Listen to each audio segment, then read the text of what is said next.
This government meeting is brought to you by Eastworks and our local cable subscribers.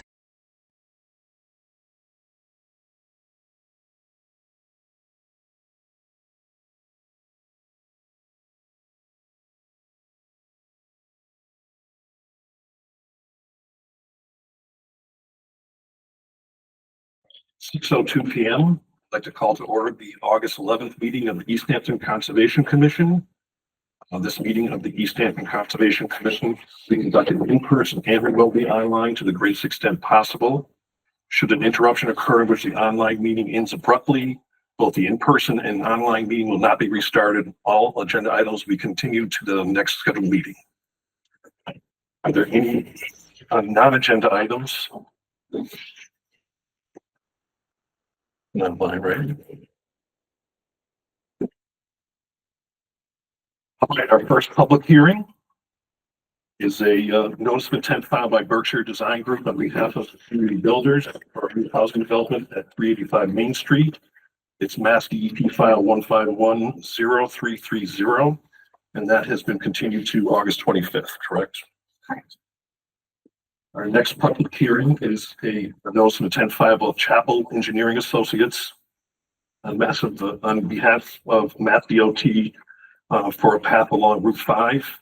It's Mass DEP file number 1510333. And you're saying they want to continue to September 15th? They've requested a continuance to September 15th. However, the plans they've sent over, they've communicated will be the plans they present on September 15th. Okay. So commissioners should feel free to review them. All right, perfect. So can I get a motion to continue to September 15th, please? So moved. Second. So the motion passes. You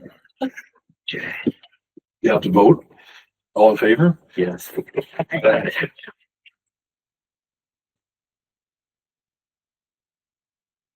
right, the next public hearing is a notice of intent filed Berkshire Design Group. And we have Norwich Properties for a new housing development at 35 Pleasant Street. Mass DEP file 1510334. Jeff Squire from the Berkshire Design Group. Property is just thinking about for the current status, and so yeah, I think project updates. I can run through where I think we left off, share some additional information, a couple of recent updates, and yeah, we'll turn it up to the floor for discussion. But as everyone knows, the 35 Pleasant Street, the old Catholic church with the Roots preschool off to the side on the right there, redeveloping pretty much the developed portions of the site around the church. What's shown here is existing impervious area, less the church area. Just a couple of updates as I go through these, just not to sort of belabor the discussion, but just a couple of updates that were included at the request of the commission for the demolition and erosion control plan, and the Conservation Commission and the town's role in that. So just those items are highlighted there, but happy to take you through those if you want more detail on those. I know there's been some back and forth with the city regarding stormwater. We did provide an updated version of that plan to the city last week. I know there was a little bit of back and forth late in the day today, just clarifying a couple things, but I think I can just talk through those updates. They're relatively minor, may give you some better assurances of where things stand, and if you may know more with your discussions. There's some slope stabilization stuff that I'll talk about in a minute, and then I think just more recently, the bigger update was the client agreed to remove at least one of the buildings that was posing the biggest challenge or concern in that upper left-hand corner, the northeast or northwest, I'm sorry, corner of the site. So everything is pulled away now, 15, 16 feet or more. It did open this up. We twisted everything over a little bit. So that was just as recent as, I think the end of last week.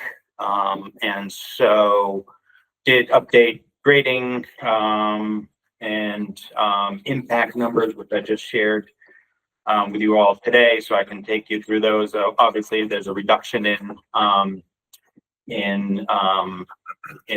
permanent impacts within riverfront area, and so that's just the more recent updates.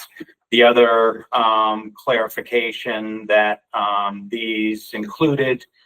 This was some of the slope stabilization information that we had shown in some of those sort of overflow locations, but then just more detail and specifics on, restoration of that existing pipe outlet, which is all degraded. And so, as we talked about at the last meeting, the challenge with this is getting soil down into that gully far enough where it can be compacted and controlled a little bit, stabilized, seeded. And so as a, sort of a measure of what would be, really feasible is sort of the length of an excavator arm, getting down there with bucket curl to compact some of the soil. And so those arms are 30 feet long, but, by the time you reach down, you're a little over 18 feet or so from that foundation slab, which is where they need to sit. And so as a starting place, at least we can quantify that. We have enough, topography information to, estimate that area, but that then gets reflected in the that plan regarding restoration and mitigation areas. But just wanted to, highlight that is intending to bring that slope back up to grade. It blends, into the existing topography on either side. And so that's what seemed, reasonable or feasible that at least we could control and have some oversight over. The other with just, I stuck this in just for this discussion with that recent update with the house location, proximity to that slope, that foundation, base of that foundation, which, again, this was another clarification that just surfaced, that I guess all these units do have basements. It doesn't, change anything drainage wise necessarily. It's just a deeper footing wall with a basement underneath. So using that as a, as a measure of where that closest building sits on the corner, from that breakout is, a little over 27 feet, from that slope. So just something to add to the discussion. This was the last little update that I just provided at the end of the day today. We're just updating the impact figures, disturbance areas. So obviously the permanent disturbance area goes down. I left the temporary disturbance, understanding that once the shrub row comes out that's there now, we need to restore that entire area. So I just left that temporary disturbance area in there. All that's proposed to be mitigation plantings and other things that we talked about previously, and then just running through some of the calculations for riverfront area. And one of the things I had neglected to really highlight before, given that this parcel was developed prior to '96, is that with the adoption of the Riverfront Protection Act, there's the 10% rule for redevelopment areas. And so, given that this property is actually pretty good size, there's a total, 10% of the riverfront area on this particular property is a little over 21,000 square feet. The existing degraded area, as of '96, was just over 5,000 square feet. 10% of this overall area, less than degraded area, still leaves, 6,000 square feet of disturbance that could occur without, any mitigation or restoration.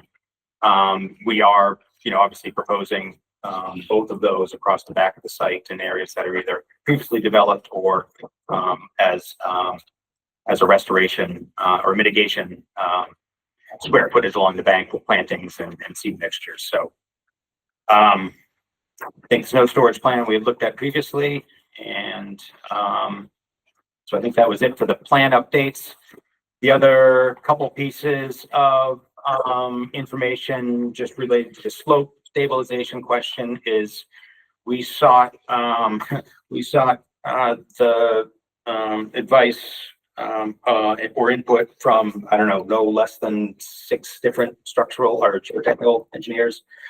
And the ones that did get back to us, the issue was more that they and I'm not going to appreciate this from a liability standpoint, couldn't parse apart just a review of the slope without a full geotechnical analysis of the entire site, which was adding, several months to the project and, probably another $15,000-$20,000 in engineering fees. So what we were able to get is, this is the structural engineering company that that Kevin and Norwich Properties is using. He did, provide some, discussion about topography and building code, given that's his purview of this. And so he did provide that that letter. The other thing that we shared with the city today, or more recently, was just a mounting analysis, which is really, I think where most of the concern was left, regarding the slope stability when those soils are saturated and, the potential for water to break out of that slope. And so a couple of anecdotal things. So this was a mounting analysis that accompanied the drainage report, given the really sandy nature of the soils down there. It's, and I wish I was the engineer and describe this a lot more effectively, but essentially, I think this notes that the maximum, and I was just reading the highlights of this previously, that there's a potential for mounding 6 inches during, sorry,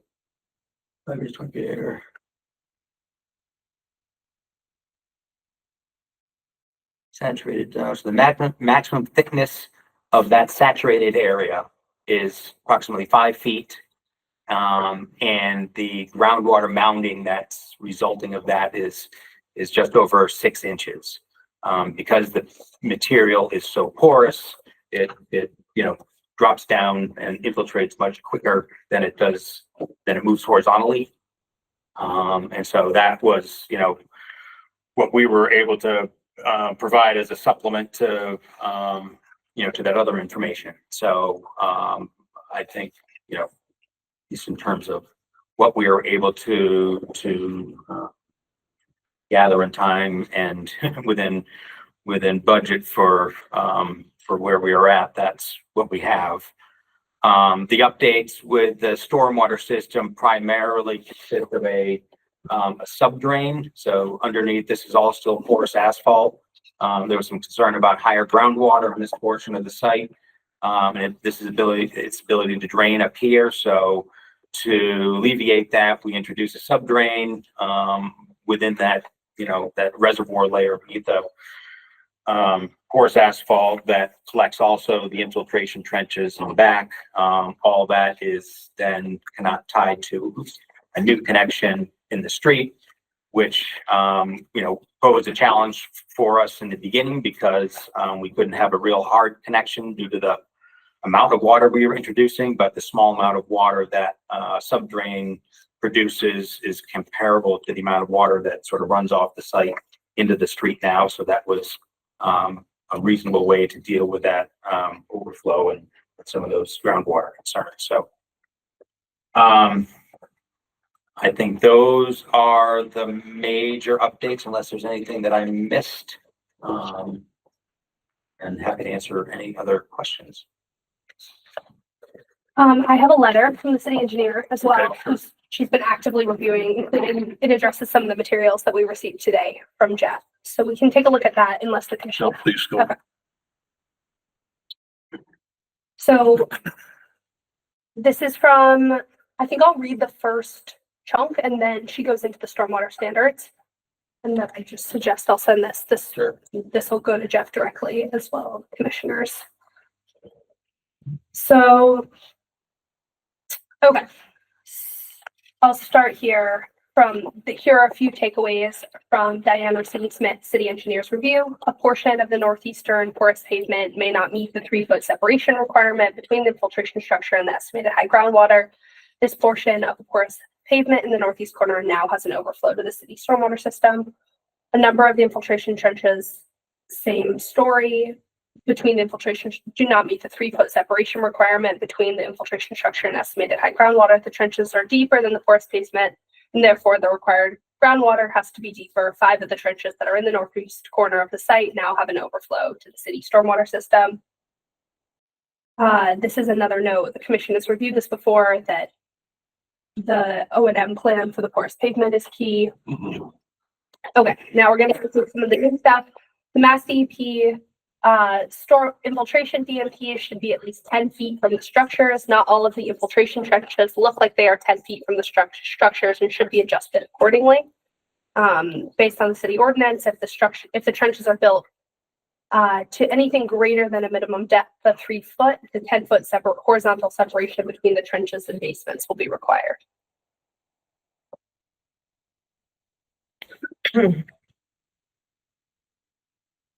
And then a few of the infiltration trenches are very close to the steep slope to the north.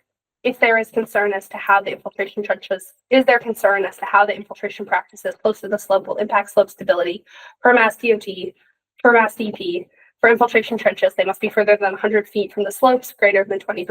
Please confirm whether the slope is greater than 20%, and if so, that there are no infiltration trenches within 100 feet. So there are infiltration trenches within 100 feet.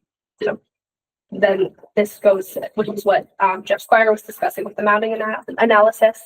Mounting analysis was done for both porous pavement and infiltration trenches. Was this done for the considered worst case scenario for each? If you would like to use the mounting analysis to verify that the trenches within 100 feet will not impact the supply, the commission will not impact the slope. Supply the commission with a more detailed narrative on how the mounting analysis meets the requirements of Mass DEP standards for any of the trenches within 100 feet of the slope. During construction, the contractor should be careful not to over-compact or direct construction flows to areas where infiltration practices are proposed to minimize deterioration of these areas hydraulically after construction.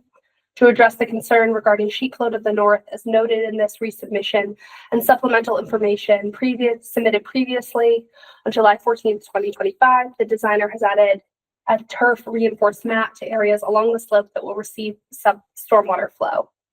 This TRM system should help reinforce these areas if concentrated flow, but it should have an O&M that includes monitoring of the system and the areas adjacent to the system for erosion during and after construction. Based on the HydroCAD model, none of the drainage from the perforated pipe travels through this pipe in any of the storms. Please confirm. Please submit a detail of the trenches that have the perforated pipe. The overflow pipe that connects the city to the city drainage system runs through 2 of the infiltration trenches in plain view. Please confirm that this will not have an impact on the trenches. Will it be below trenches? So these are trenches that are not tied into the drainage system. Or will the path move? And then this last note, a number of updates changed the application from the one submitted for this meeting. Please send the commission a full updated report incorporating these changes into the report prior to the official issuance of the permit. Okay. So Jeff, you just saw this from today for the first time? Yes. This is brand new. Okay. Yeah. Does most of that make sense to you? I would need to read a couple of them a few times to really digest, I think. Okay. I think, obviously we can respond to the mounting. We just had some recent experience. I was sharing, with DEP regarding a superseding order that we just received in another town for a similar project. And it was mostly about the relationship of the slope and the requirements, spelled out in the stormwater standards, relative to, what it really means hydraulically. And so we had posed that question to them. It was sort of a similar situation.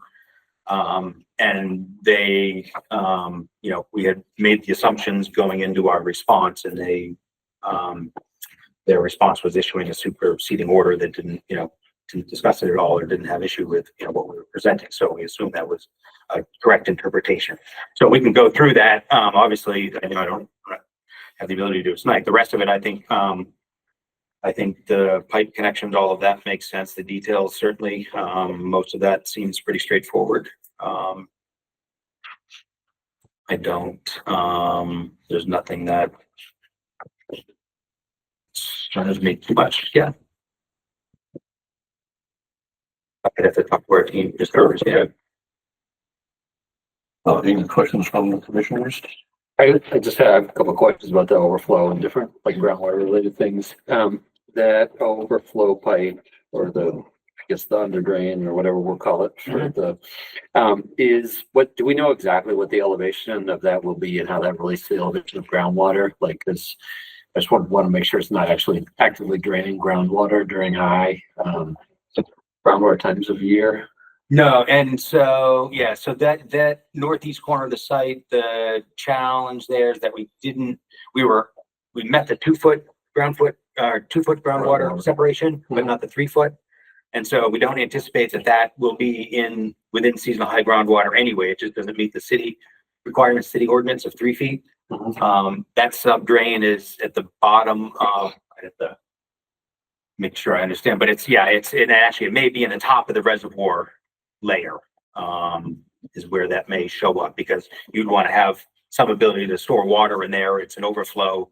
I think we expect to be above seasonal high groundwater anyway, but then that would flow by gravity, out to the city system. But it's certainly above high groundwater or seasonal high groundwater. Yep. And then the talk of basements, I guess, and it led me to think of like foundation drains, and if we have infiltration techniques like infiltration trenches kind of close to basements, I'm just wondering, will the basements have foundation drains? Was there a potential that those would pick up water being infiltrated in infiltration trenches? And where might those drains carry water to? As far as I understand, there are no plans for foundation drains, just due to the well draining material. At least we're not showing those currently. So, draining those would be certainly a challenge. They need to be pumped up to surface somewhere, or, outletted, none of which are great options. So, at least I think the rationale behind adding basements was because the material is so well draining that there wasn't much concern about groundwater. And this is a new plan to add basements. This is a recent thing, right? Yes. Yes. Including in the corner where the groundwater is 42 inches. That's and again, I don't know whether that is, a lot of times the way these work is it's an option, that they have the ability to add foundations to any of these, but if they want to slab on grade, that can happen as well. So I don't know, It seems like the water table's a little high there for the. So there may be, right. So there may be instances on the site where, they don't want to do full foundations. Sure. Okay. Yeah, I just don't know all those details, but I know basements are an option. That seems like it would be important to specify which ones, given the high quality. Is that something you want to do ahead of time? Specify which ones are going to be slabs? Yeah. Which ones are going to be basements? I mean, we can certainly do our best. I think part of the challenge is going to be, there aren't buyers for those yet, and it's still years down the line. So, Sure. What I could offer is that if anything, obviously if there's high groundwater and they're putting in foundations and need to figure out a way to deal with it, they'll Yeah, it's going to be a need problem. to come back and, present something to you all. Because it wouldn't be feasible to put those in a pond. And so, I think I would just say that, if it could be conditioned where if anything changes from what's shown foundation drain wise, that it would need to come back to you. I just don't know if they're going to be able to answer. Okay. All right. That's my only concern. Any other questions from the commission on this section here? Oh. I just have a question on the dumpster enclosure. Is there a way to remove that, reconfigure it due to wildlife concerns because it's along that embankment and there's a concern for trash and debris in that area. So we certainly have an enclosure around it, cognizant of all the wildlife, because they've had their issues there before. So we certainly have an enclosure around the whole thing, gates, both pedestrian and vehicular. The challenge with the dumpster is obviously trying to get a truck in there and out. That's always the Achilles heel of all the site plans is where do you stick the dumpster where a truck has access to. We could potentially slide it over, just to the left a little bit, if you can imagine that, a little bit where a truck could pull in, just a little bit, You have more space now that that building is. Exactly. Yeah. So we could certainly slide that over a little bit, to the extent we can. It'll be, a matter of a couple of feet if that makes a difference, but Does that really change anything for you? As long as Well, it's Yeah, I meant like to pull it away from the- further from the in, back, away from anything. yeah, the challenge is just trying to get it off the street and have a place to do what, it needs to do anywhere else on the site that isn't, a dead end or occupied by parking or something. So what's the nature of the enclosure that's around it? It's a, stockade fence essentially, 6 or 8 feet high. Okay. Like I said, with a pedestrian gate on one side and then two double gated, access gates from the front. Could it be a cage? Instead, Each. so there's a fence on the ceiling. Oh, the problem is the dumpster's gotta be able to pick it up and Lift it. lift it. It would have to be a hinge. I mean, the dumpsters are gonna have lids on them that I presume will be locked. As most of them are. I don't know what, there may be a keypad access or something for residents at the, gate or something, so. So there's nowhere else on the property that you could put that. Is that the only dumpster? Well, that's the only dumpster. Yeah. Yeah. Yes. There's two there. Yeah, the challenge is there's no, again, you need enough space for a truck to be able to pull in straight. And so the only places really are at the end of the major drive aisles, which are, at that sort of T intersection. Which, not occupying the front yard of that one unit with a big dumpster enclosure is not ideal. And it's sort of similarly proximate to the slope or the other, the far right side, which is was the dead end that they needed for emergency access. Did you put it where the end parking is? Where's the in parking? Well, there's parking to the right, right? So Yeah. parking spaces, could you let go of a couple of spaces and put the? Well, so just saying that's, that would put it right in front of that one unit. If we're talking about the same place, directly north of that straight road in. Which number unit? Would be 15 11? or 11. Yes, I'm sorry. But isn't that parking all to the right It is. of the? Yep. So But it's the not- first couple of spaces? But then, does unit 11 want a Would that be dumpster too right in there, close? in their, Okay. front? I doubt that would make much difference. I don't know why. Whatever, by 11. Yeah, because wildlife is a concern, because previously, as you know, Mhm. they were pulling out the trash. And we have trash down the embankment. Yeah, I know they didn't do a very good job with managing the trash that they have, but that's definitely were at least thoughtful and what this enclosure was going to be and how that was going to be it's protected from that because it's not good for anybody. I mean, could it just somehow be in the O&M manual that they have to monitor for trash that gets put on the hillside by animals or something? There's going to be property maintenance and trash pickups, both of which, I'm sure would. Right, but they might not look down the slope. Yeah, so property maintenance, yeah. You could include that in the property maintenance O&M. Yep. Could you still look into if it's possible to just, I can see about shifting a little bit, sure. Yep, yes, please? yep.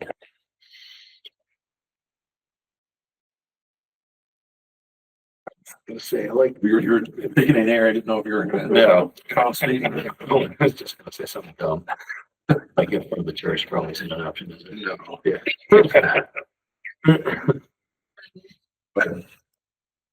Just had two questions that are just things I wasn't following. So you said the building got pulled back, but I couldn't quite see in the graphic where and how much it got pulled back. So, You say about 9 and 10? yep, so there used to be a third unit to the right of what is 10. Okay. Yeah. Oh, thank you. That's the old one. That's the original, so. I see, and 11 got Middle moved over building is here. pulled out and that one slid over. That's just the old One one. less unit, right? Oh, so this one, this unit total. Yes. Okay. Okay, Just that one unit. and then, where's the perforated pipe? No. It is Is sort of that- in the center line of the roadway, right?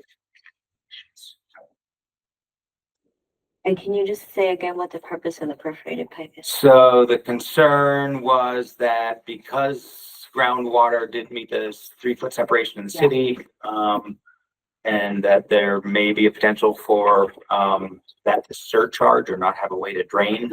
We don't think it's an issue because it still meets state standards, but, nevertheless, it includes a sub-drain to allow, water to exit the site another way in the event that, it can't soak into the ground. So is the perforated pipe the one that connects to the city ground? Yes. Okay. But it may never actually have water. Right. If the state is right and 2 feet of separation is. Yeah. This might seem like a stupid question, but how does a perforated pipe carry water into the city system? So if you imagine perforated pipes got holes in it. Yeah. So when the water gets to a certain level, it'll get into the pipe. And then once it gets into that pipe, it starts to flow along that, by Even though gravity. the pipe has holes. Yes, because the water would theoretically be all at that same elevation. And if there are areas along it where the water like drops down below, then the water can just exfiltrate back out into the ground. Got it. Thank you. And the city engineer made a note too that, that confirmation from the DPW director will need to be secured that this connection can be made. Oh, I see. That's at the end of her. But the volume should be okay from what you were saying. Yeah, it was matching pre and post flows was the challenge. We just couldn't introduce a lot in this, wasn't using a lot. Okay. And I'm curious, I think one of the engineer's comments was about like the flow of water in the slope stabilization. I know the letter that you had was just kind of saying the height of the slope would be fine in terms of slope stabilization, but in terms of the water flow, I know you haven't had much time to respond. No, Think about it. some of this has to do, again, I'm not the engineer who's done all the calculations, so I Right. can't speak to in too much detail, but the primary, what my understanding is, the primary concern is water breaking out of the slope Right. when the soils are saturated. And Yeah. so, Not that affecting the mounting soils. analysis that we provided, so there's a certain permeability of the soil moving horizontally or Yeah. moving vertically, Mhm. and then also horizontally. And so using those, inputs, that mounting analysis that we had these provided, was demonstrating that the water soaks down much faster than it moves horizontally. And so there's not enough opportunity because of the sandy nature of the soils for water to build up enough where it would push sideways enough to bleed out of the slope. And is the mounding in it? Under what conditions is the mounding analysis? Is So that- it like 1-year flood, 100-year flood? And that I don't know. And that was, I think, one of her questions also. So those are some of the details I just need to get more Yeah. specificity from our engineering team, but Great, um, thank you. And then the commission will have to decide if they accept that mapping analysis as Right. contrary to the Mass Stormwater Handbook, which requires the 100-foot setback for slopes greater than 20%. How many feet is this? Yeah, The- the building's been, Well, the infiltration, the major pore system is, I would say, 30 feet maybe from the top of the slope. And I think, part of what I was describing before that happened with the, that superseding order with clarification on where that measurement is taken from and what elevation. It wasn't just a strict interpretation horizontally. It was based on, the depth of that stormwater system when it was at capacity, that, slope from that, from that point horizontally to a point where it would break out. And so we just needed to go through that sort of explanation. okay. Any other, any questions from the public? We have a question online. Please. We don't have your name, but you're welcome to speak. Whoever has your hand raised. Hi, this is Kathy Wazinski on Overlook Drive. I had a couple of questions. I wanted to ask what now is the closest building by feet with the back one removed to the slope?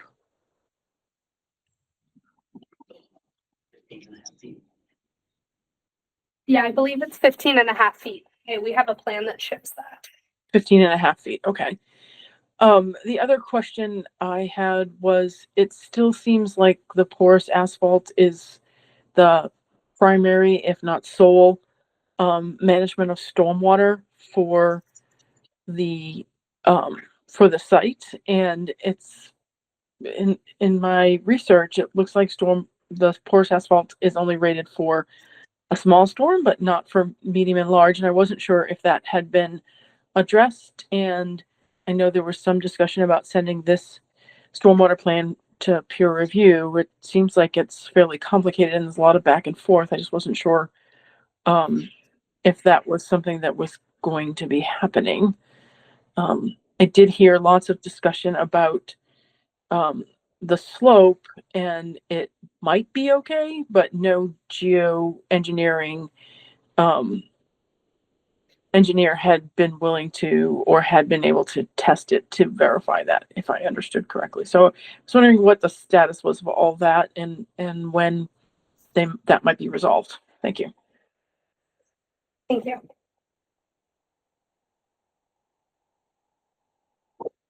Yeah, as far as the storm frequency or intensity, I'm not aware of anything that restricts porous asphalt for use in smaller storms. I think it's, it's something that is in the stormwater handbook as a viable way to manage stormwater with the right site conditions. And so, we've done this on, as I said, a number of sites. Actually, just anecdotally, we did a project in Agawam over the last couple of years that was done with porous asphalt. They were having a small issue of ponding. We think it was primarily related to the fact that the contractors had sloped the subsurface layers so that it all collects and ponds in one area. But this was several years later, and we were out there trying to do some infiltration tests out there, and our engineers didn't have enough water jugs or couldn't empty them on the pavement fast enough to test it even. It's just okay. And so, I'm not aware of that limitation. And then, I touched on the geo report, at the beginning of the meeting, just Right. I think the stormwater handbook, if I'm picturing the page where it talks about like porous pavement, there's like a little box that says something about small storms, but it has no explanation. Is it right there? You make it bigger. There's somebody with horrible eyes. Going not that bad, but Provides peak flow attenuation for small storms. yeah, provides peak flow attenuation for small storms. So that, I think, like, that's where this comes from. This manual is old, which is kind of problematic. So,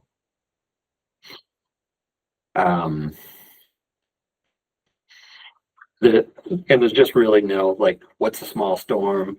You know, I've heard different things from different municipalities that think small storms differently, you know.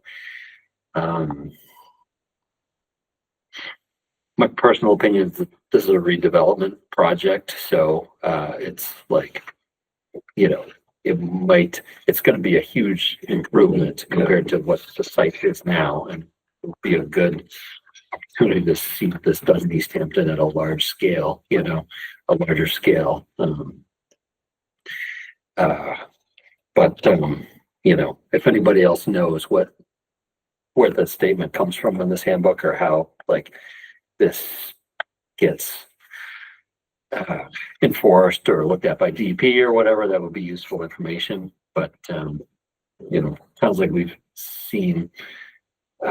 heard about and visited different sites in the Pioneer Valley that have coarse pavement that have been working for, you know, that has been working for quite a while. As long as the maintenance is Right. done. Right. Yeah, and has, you know, and has served to, you know, manage stormwater from larger storms from that we've had over the last couple of years.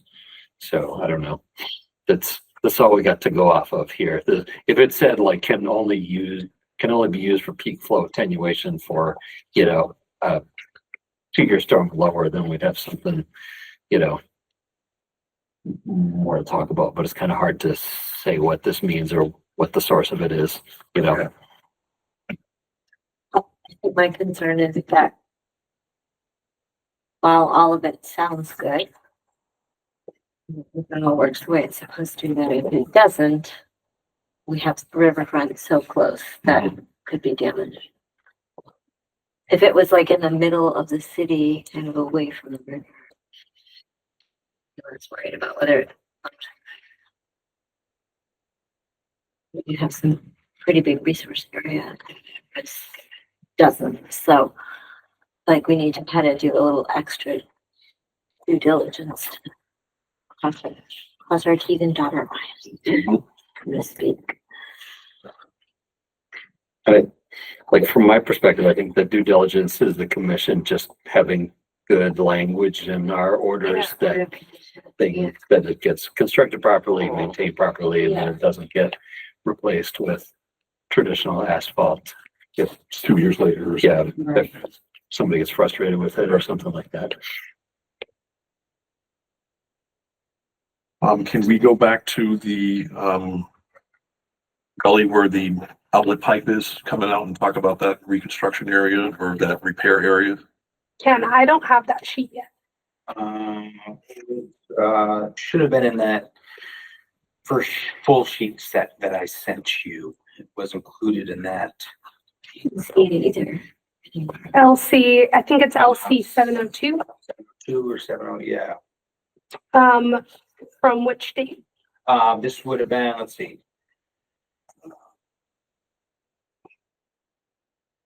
Do you Would think have been the July 31st date. have LC 400 in the report?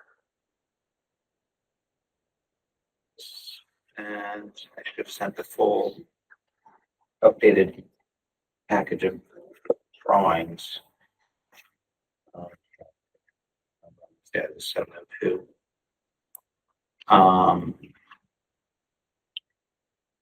I know Diane mentioned this, but this project has had a lot of different moving pieces that I do think a full plan set.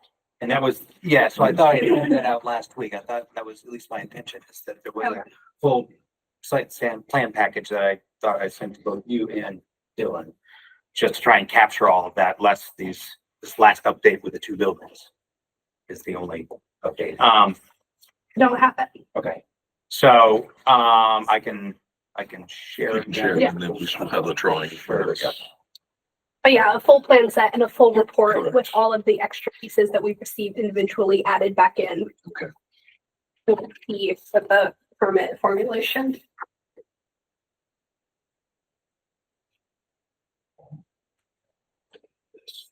Is what we were looking at. Yeah. Can you make it very tiny? Glad I'm not the only one. Even that our entire commission is like 40 or 50 or older. Yeah, so as I said, the idea is, we want to be able to compact that soil and lifts as it goes in to make sure it's stabilized. And there's really no way to access, further than what might be an arm on an excavator, site excavator to get down there, because there's no other access to it. So the idea is that they could fill that in, from the building slab, the garage slab that sits there. Dump soil, compact it with the backside of that bucket. And then, blend it let it off into the existing slope on either side.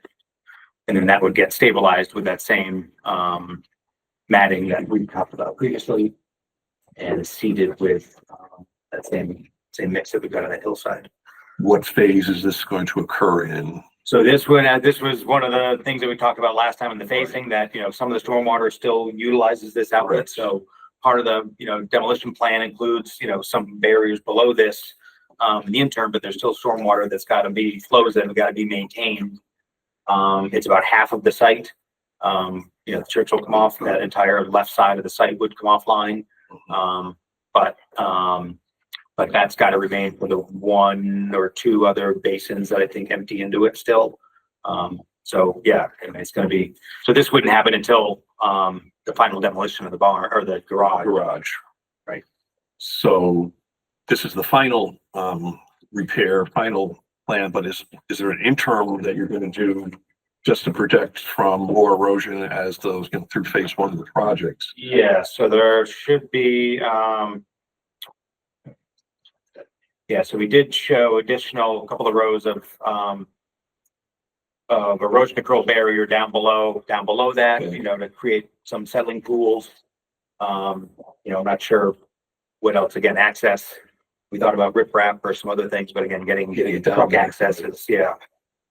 So at the very least, we can create some, There's waddles. some hay bale wattle barriers, to create some settling pools in there to try to slow that erosion down. Can they be large diameter wattles, 12-inch ones or something other than the? Oh yeah, I think we've got silt sack on here to begin with. We wouldn't, probably use straw wattles in this instance, just because of the concerns. So yeah, probably a combination of those and or hay bales for that matter. I know we didn't get a lot of time to look at that slope repair, but are there any questions on that, or is there anything that we have concerns about as far as the repair process? I mean, when I think about 18 feet, that's not very much, and I think that the degraded erosion ditch is much longer than that picture shows. But I think unless we're out there on a site visit, it's really, with a tape measure, it's kind of really hard to tell. Like, that picture makes it look like the really deepest part of the trench kind of ends and it kind of levels off after 18 feet. And I don't think it does in reality.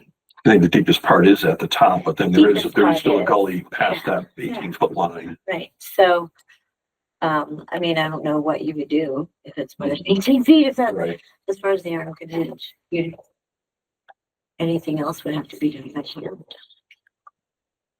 But that seems like it would be better to measure in a site. I can go collect some additional information, take some measurements, and get some more photos further down. Okay. Yeah, that'd be helpful. I just want to give Jeff the best feedback now that we have, so that, Right. if there's something we want to change, that he can be working on that Yeah. before the next meeting, that's all. Yeah, and imagine as they're filling it, there's going to certainly be some soil that spills down, Mhm. hill a little bit. It's just going to be hard to control that. I don't think, at least from my recollection, there isn't a whole lot of, it's pretty shaded in there, so there isn't a whole lot of forest cover. Correct. So my only concern would be putting too much loose soil down there that could Walk out and cause another problem. Yeah. I mean, what about like wood chips or something over the soil to keep it? I mean, I guess you're already talking about putting. And we've got some Yeah, yeah, yeah. right. Yeah, and that can certainly extend a little bit beyond, you know, what we built anyway. Mhm. You said an erosion control map. Well, this is a slope stabilization mat, so that's what, Oh, okay. that's what left side, this is. rolled Yeah. up, This is embedded in certain locations on the site and in this restoration area just for more permanent slope stabilization. similar to those soil lifts that we've seen before, Right. where they're kind of dug in a little bit so that they don't just, they're not just staked into, they're gonna blow away, wash away. I guess my question was if it was biodegradable, if it was permanent. No, Yeah, I believe it is biodegradable, but it's got a, you know, it definitely persist for a couple of years, right? Yeah, but it's a pretty commonly used product.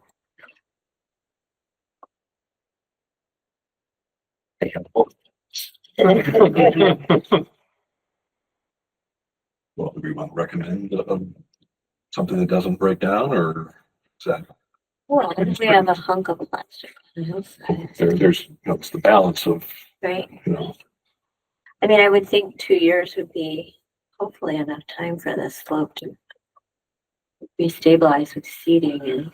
oh, it's just pretty shady in there, so I'm sure it's gonna last longer than 2 years. But it's a pretty shady area, so get things to grow down. And does that need to have monitoring reports? If needed to grow for a year or two?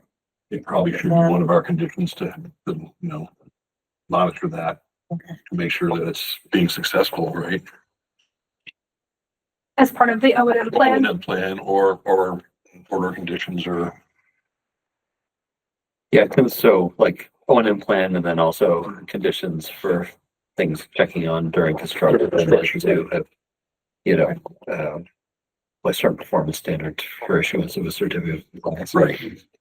And is there detail somewhere in this report about what you'd be seeding with?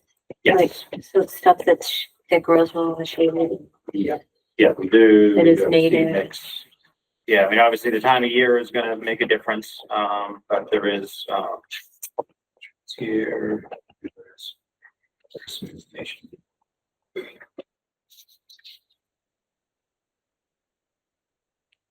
Sort of a very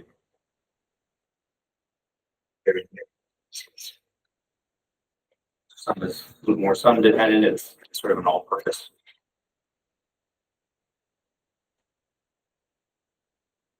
I don't know how much of that is shade tolerant. Not looking at all that, but I don't see, is there anything in there that spreads really well? Please don't. Like, yeah, something that's shade tolerant that spreads really well. I mean, it's certainly gonna be open there because there's no tree. I mean, there's trees on one side, but we can look at Which hazels? options. Hazel, Yeah, I mean, we need a seed cover, so it's is the issue. So like sedges, you know, and. Dry shading slopes are tough. Dry shading slopes are tough. there's an erosion control mix that we've used at times too. That's mostly grasses. You know, if it's seeded at the right time of year, it would be fine. Yeah. I don't. So that'll be a condition. The slope will need to be stabilized by the time the COC is issued. I'm sure Julie will have comments and I'd probably like Sure. to spend time with some of these new documents. Sure, correct. Yep. Any other questions from the commission on this repair at this point? Any questions from the public on this repair?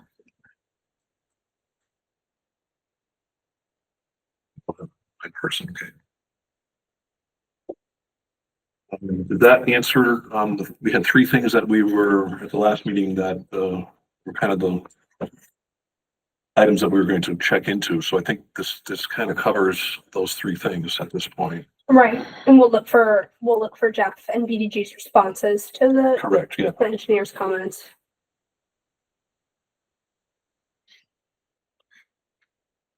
So at this point, should we continue to August 25th? Is that When do you think? I think so, yeah, as long as I understand, it's just responding to Diane's comments primarily is what's left. right? And Julie may have some questions about the repair, but I can see that getting handled in a meeting. Okay, yeah, I think I just obviously just trying to work toward that. Right, that's right. Just want to keep, Yep. nickel and diming the situation. Right. And we'll have, I think it would be helpful. It would be helpful prior if we could have with the new plan set minus unit 11, Mhm. the completed plan set, Yep. and then also the completed stormwater report. I know Yes. Diane got a new piece of it Friday.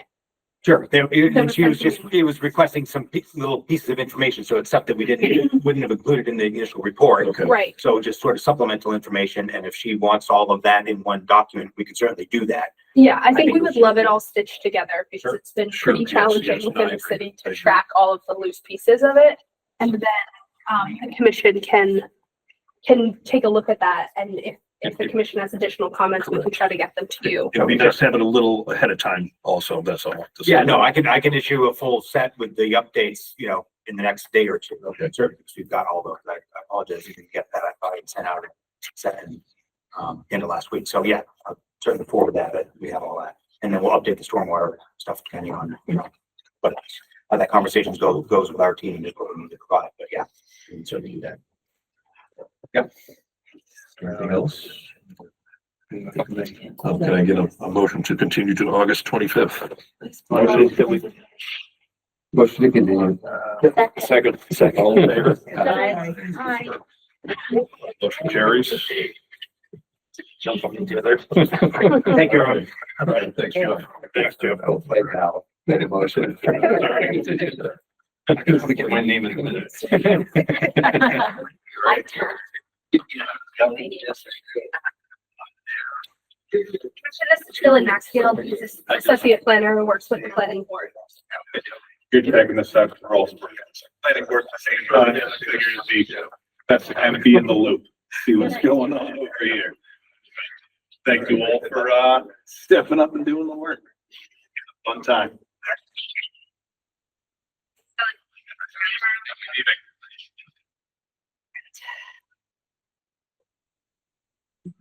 Next public hearing.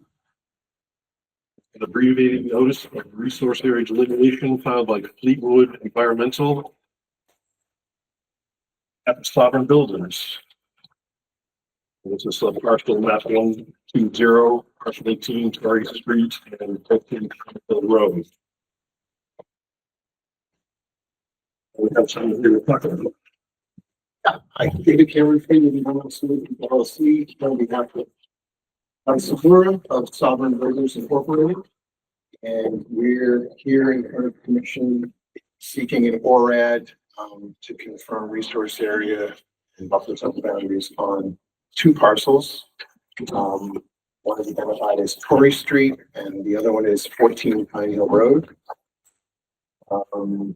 We did a site walk last Thursday, I believe. Wednesday, Thursday. It's all a blur. It's a hot day.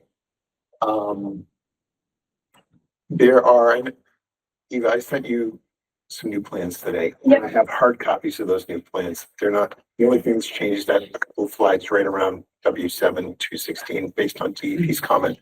There was a problem with the survey originally when that was done, and we went back out and captured the data and fixed those flags. And I just did, for whatever reason, the W2 sheet or W4 sheet that I sent you had the old data on it. So it was revised actually several weeks ago. And so that's been provided. So there are two primary wetland systems on the very long parcel there. Over to the west is what we've identified as wetland 7. It's a bordering vegetated wetland associated with an intermittent stream that flows into the parcel from the north. Yeah, can I just interrupt you for a second? Can we go back to because it's a very narrow area that we're talking Yeah. about, that's in Easthampton, so Can this we is. point out the parcel? So it's, Yeah, sure.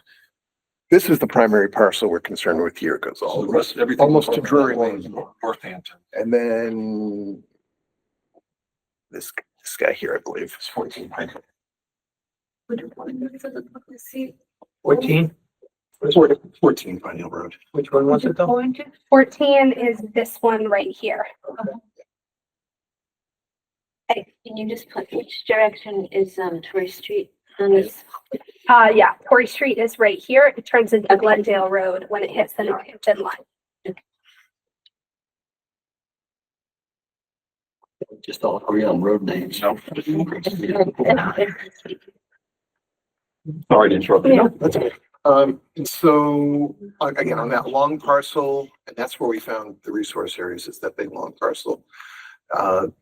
The feature over to the western side is what we call W7 or wetland 7. There's a small intermittent stream that comes in from the north that wetland is associated with. And then as far as I can tell, it just kind of infiltrates into the ground there and doesn't go anywhere else unless you found something else. It doesn't show up on any maps. The stream doesn't show up, the wetland doesn't show up. It's a forested system. Red maple, eastern hemlock. There's a depression on the southern end of it that did have standing water in it when I flagged it in spring.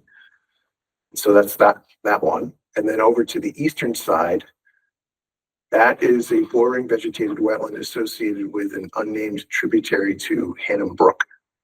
And that reach of the stream right there in Easthampton is perennial, and that's based on a stream flow monitoring study that I did last summer for other reasons, mostly for Northampton, to try to figure out where the intermittent versus perennial reaches of that stream are.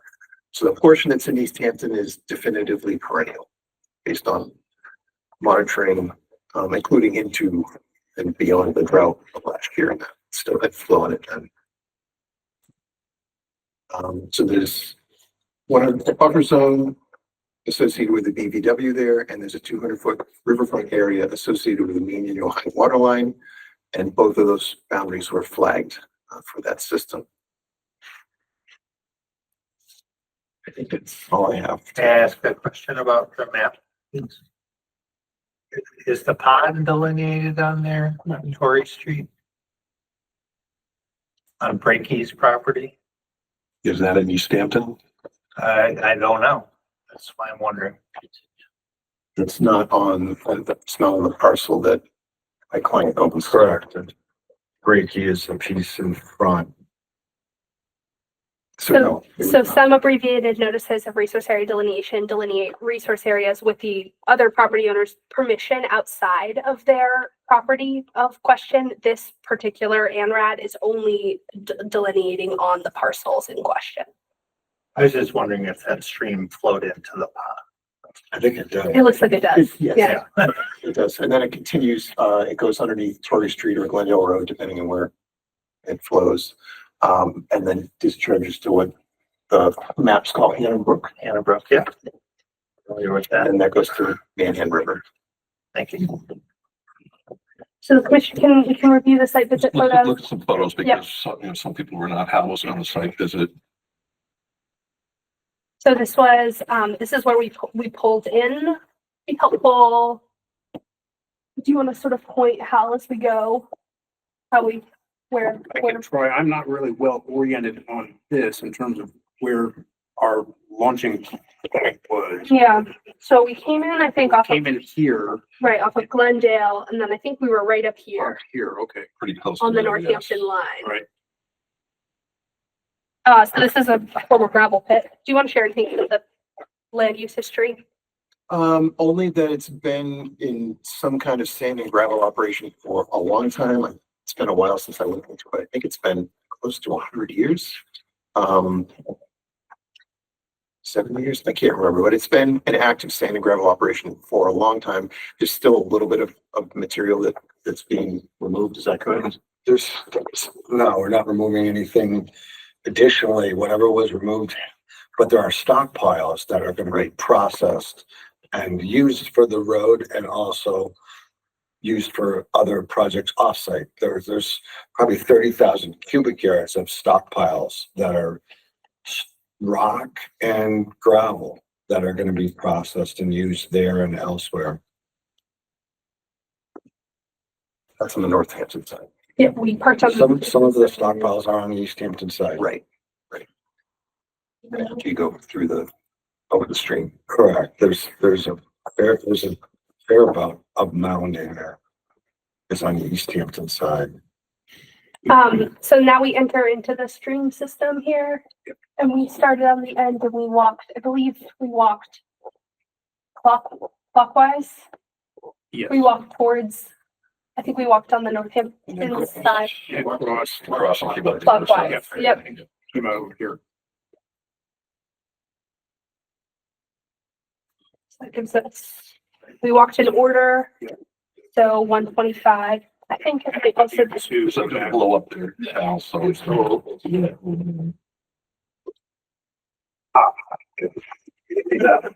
yes. So that flag is this flag.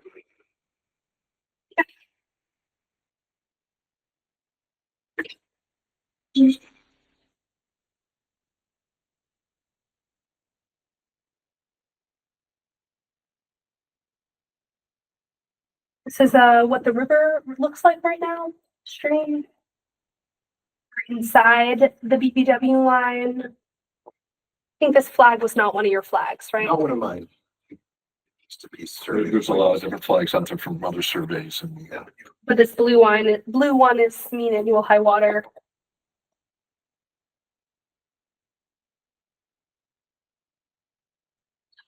Yeah. Well, not that high on no, just the bottom the, tree. just the spot. Yeah, it's just meant Oh, to show. not what- that high. It's a good Sorry, question. that was a confusing statement.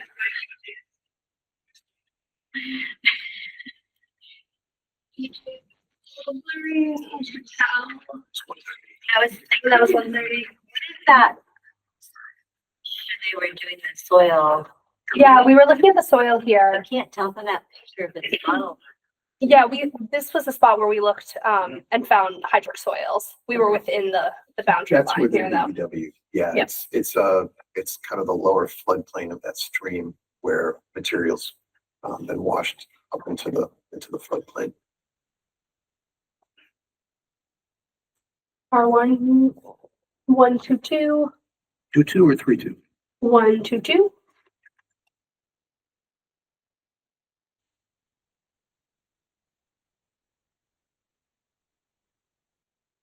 This was the edge there.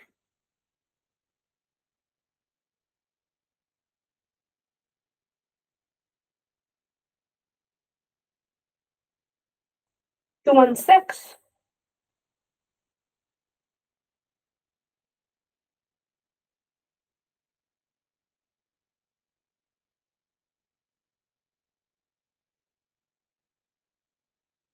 We don't think this area was part of the quarry, right? We think this was not really Not disturbed. this particular area. It didn't look So, like it. I think so. No, it doesn't. Portions of that were abandoned a long time ago and this young forest has grown up, but I don't think this is Yeah, part of okay. it. It's very pretty.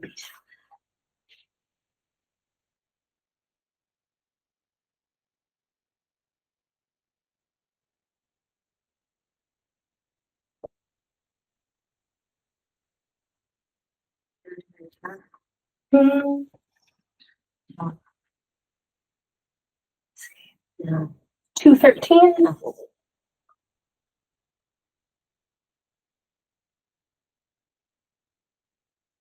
12.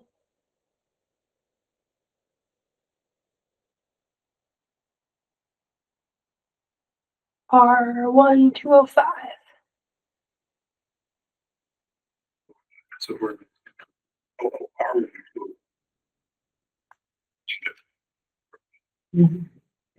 And so that was the edge of this wetland system.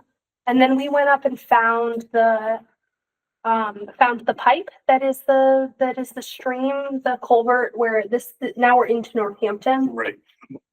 But this is the location where the stream or where David Cameron is claiming, and Northampton has yet to review and confirm that this is the point where the stream becomes perennial as it comes out of this pipe.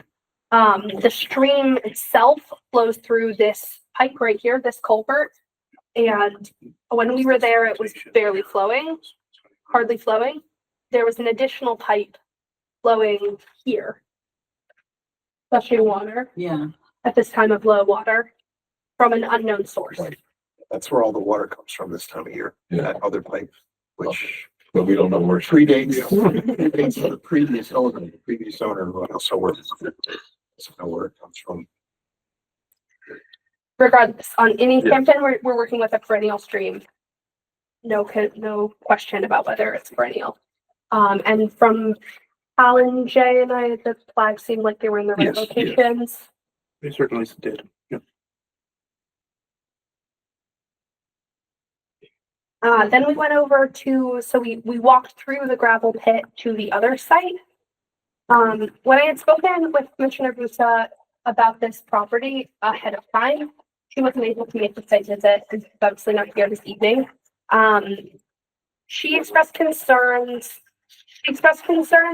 with the size of the parcel and the possibility of there being some kind of fill wetlands in here.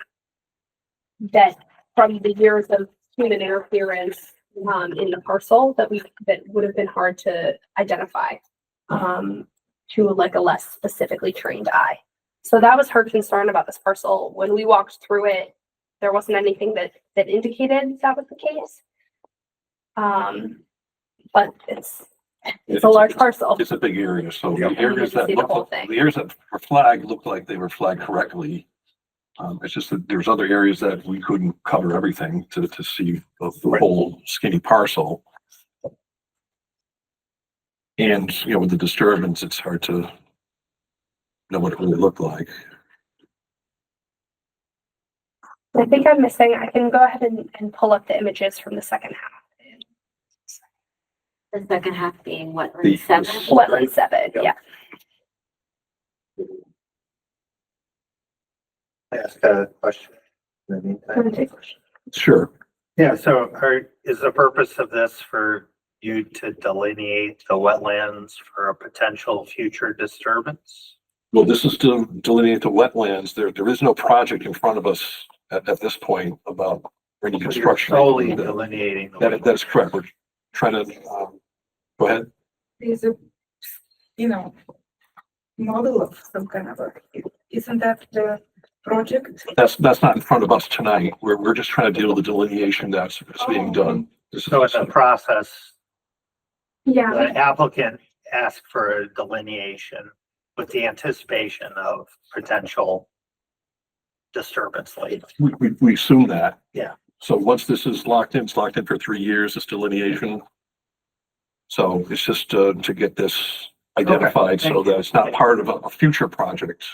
But there is no project in front of us at this Okay. point. So once the wetlands are delineated, then they're locked in for 3 years. That's correct. Gotcha. Because it's a typical planning,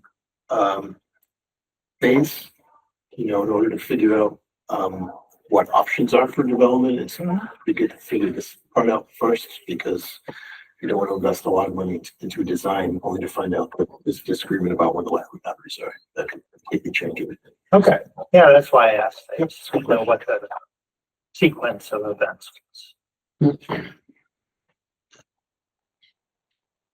You still looking for? yeah. Google Drive doesn't love to have, this was like 150 photos. It loves to move them around, so just grabbing the rest. But this was certainly a much smaller area. It's funny you say that because I think I saw the pictures you're looking for now, but I didn't see the pictures that we just saw when I Okay. reviewed them. Yeah. Oh, nice. Where did you see them? I was looking at the stuff that you had sent us to. There were a lot of close-ups with water and plants and the wetland. So this is I'm not sure these are in here in order, so we may have to play a little more. Wetland 7, 208. Yep. That's in Dan's.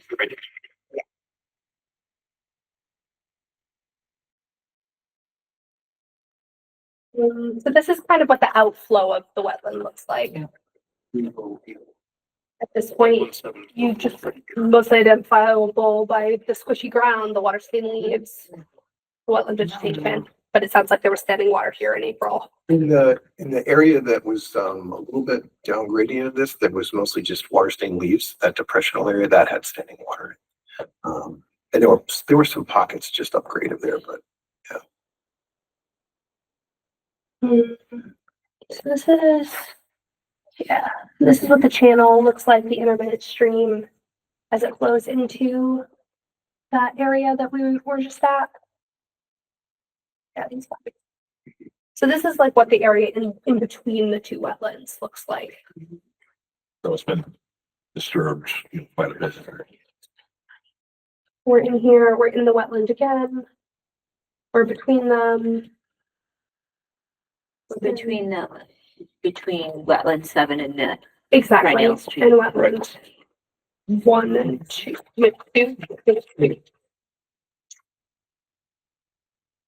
This is the area, this is the channel that's marked here.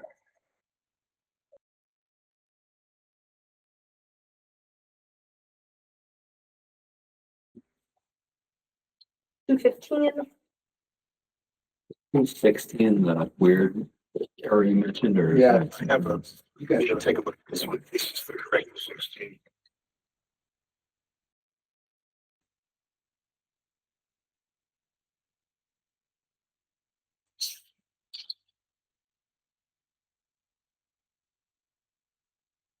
Yeah. Yeah.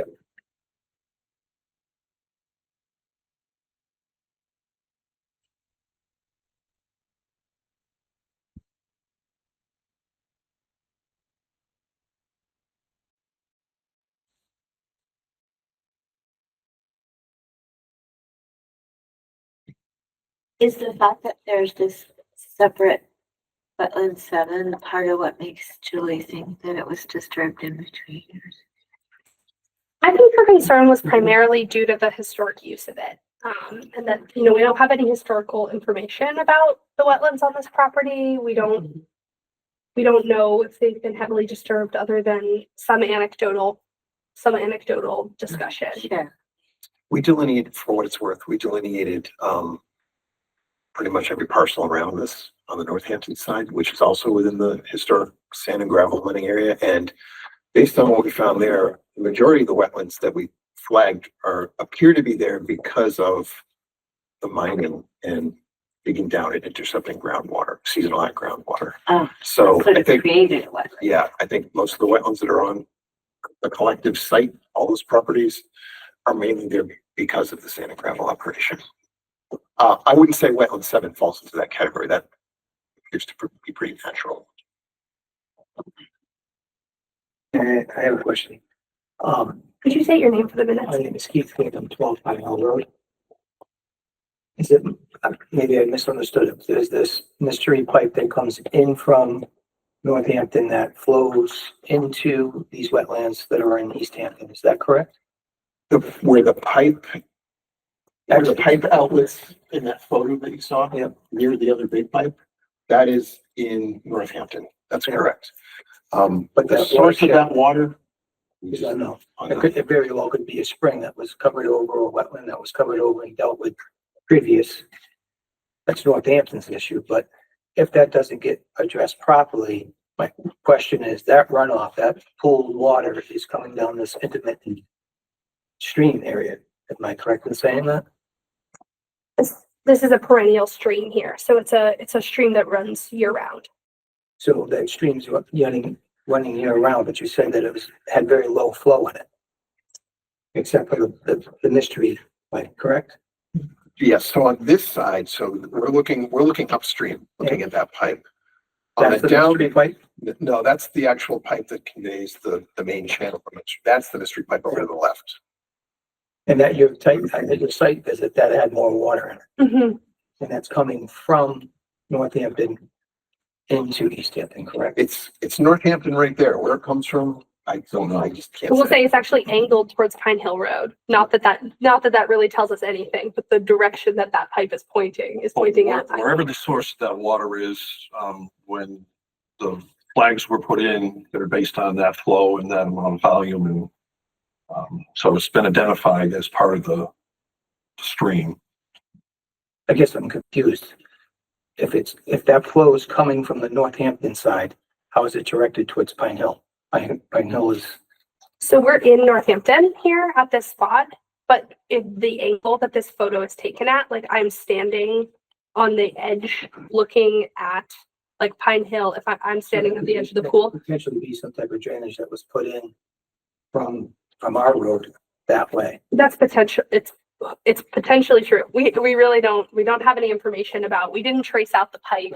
I would just think that's a prudent thing to know if that's gonna get disrupted or redirected, or because it could impact the flow. And I don't think there's any plan to do anything with that. There's not. No, and well, we don't know any plan. There's been no plan. hold on. I do know the plan, actually. Well, we're in this not meeting. presented- we're not presented plans. Yeah. So let's not conjecture about what could be disturbing that if we. All I'm saying, But I do know that. all I'm asking is, you should know where that water source is. I don't need to discover it. My The, work is beyond. The thing that we're trying to deal with here is this ANRAD, so that the project is not part of our purview at this meeting. But I will say that From my that comment. work is not gonna be within proximity of this, that I know. Okay. Okay, so my question that is prudent to this meeting is if it is understood that that may be coming from the Easthampton side, should it not be investigated more, or we don't know where that water is coming from? So the regulations are that if I'm gonna work within 200 foot of a river perennial stream or within 100 foot of a wetland, I must then know what I'm doing clearly. Yes. And I would need to know what that's doing. Todd, is your, No, let me finish. I'm not gonna be working within 200 feet of the perennial stream in proximity of this, or within 100 foot of the wet in proximity of this. End of story. I don't need to, I don't. So we're trying to get through this ANRAD process for us tonight. I understand that. My question is, my understanding, the access for sewer to this development, potential development, is gonna come through Pine Hill 14, Yeah, which we is, don't know, We have to be focused on what tonight is about. well, I'm just saying, if there's a mystery stream and it's in Easthampton, it's your jurisdiction to say, we need to know where that's coming from. It's not uncommon. It's not jurisdictional if it's underground more than 200 feet. Right. It's just not. It doesn't, sir, it doesn't look underground, 1 to 200 feet. So the commission is reviewing the stream after this pool point, right? The commission is reviewing the stream as it heads downstream within the Easthampton portion. And that's what's been flagged and identified, and that's what we're trying to make decisions on. And the commission's in agreement with the applicant that that's a perennial stream, a stream that runs year round. And that's what we're here to discuss. Yeah, this would be analogous to like tile drains and, hundreds of the farm fields around the valley that no one knows exactly where they originate from, but they daylight and dump into another stream. It's kind of that type of situation. So do you have more photos of this section, or are you pretty much? That's pretty much Yeah.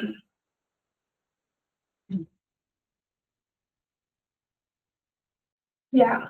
This gives a pretty good sense of it Yes. until this sort of channel until it opens up Mhm. and sort of fans out. And then Yeah, we were It's close to the northern edge of W7 when Yep. you took that photo. Yeah, because it's really narrow.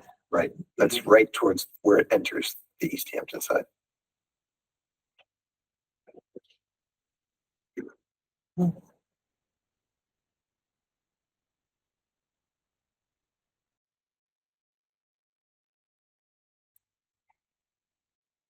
How does this work if Easthampton agrees with delineation on our side and in Northampton does delineation on their side? I don't think we've.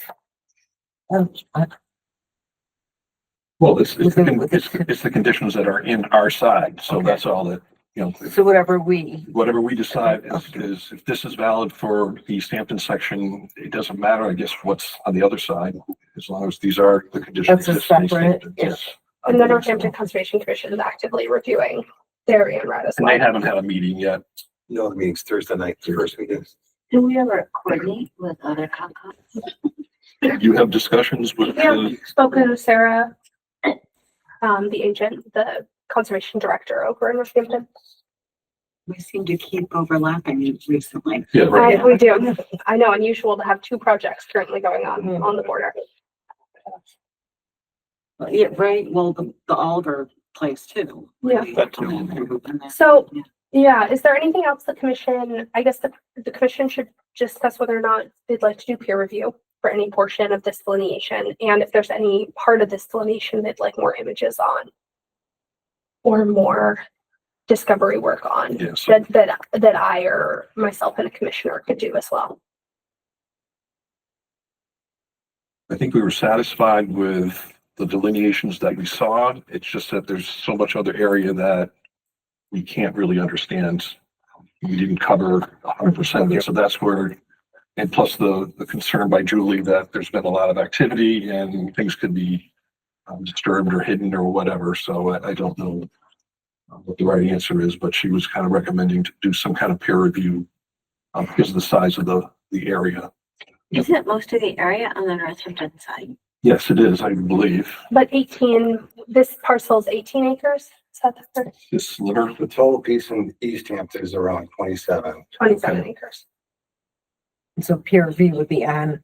only our side, because we don't know if Northampton is recommending that or not for their side. That's why if they haven't had a meeting yet, we don't know what they're thinking, but.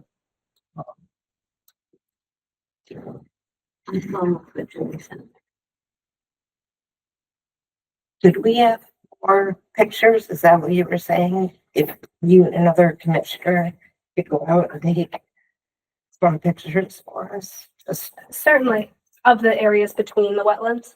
Yeah, I mean, I could certainly do Or to the, is it the north of the W7? more photos of W7. No. No, to the north up. There's like a space between W7 and then like Charles Levin and Gershon Rosen on Drury Lane. And I saw the pictures of in between the two wetlands, but I did you take photos of the buffer? Oh, yeah, we did take some images of this area. This area it was mostly mountain laurel. It was like a lot of mountain laurel and Yeah. oak through Yeah. there. It's pretty homogeneous. It's like an oak forest with a mountain laurel understory with some boulders here and there. I mean, I did see a lot of alder in between in your pictures and alder like swept. Yeah, I saw that too in the areas in between here. Yeah, they're right on the Easthampton, or close to the Easthampton Northampton line. There are some patches of alder within the footprint of the historic sand and gravel operation. Yeah. Growing in some low spots. Some places they're growing right next to black locust, like they're occupying the exact Right, I same saw a soil. lot of locust. Um, Did you check the soil in those places? I didn't because unless isolated wetlands, and I'm not saying they're isolated wetlands, but I don't think Easthampton has an ordinance that protects isolated wetlands, correct? Yet. So there's no, with these patches of alder, there's no stream channel or water body associated with them, so they're not bordering. So it's not jurisdictional. And the soils were not very conclusive either because they're still fairly new. And have we gotten to parcel 14 yet? I went out to parcel 14 today. What's the deal? Why is that part of this discussion? Why is Yeah, that's, I Here's mean, my question. I think that piece of the question pertains to some possible future work that's not within the purview of the commission in reviewing the ANRAD. but it was on the list for discussion, right? So what are we discussing about it? The delineation, just the delineation. So there's it doesn't look like there's any wetlands anywhere near. No, 14. yeah, no, and I was out there today and it's a pine, it's a house and a backyard and a garden and pine. Okay. Okay. Should we follow? Sure.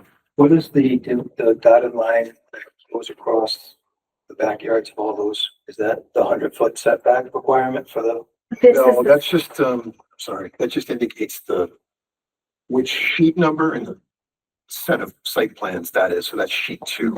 That dashed line that goes over that box just says that everything within that box is on sheet 2, which is part of that row of plans. And that sheet 2 has been entered publicly, or is that what you guys are submitting? Yeah, that's right here. Sheet 2 is this one, I think.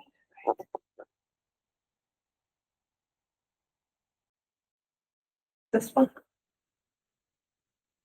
And these are all up on the website. The updated ones are not yet up on the website, but I will upload those.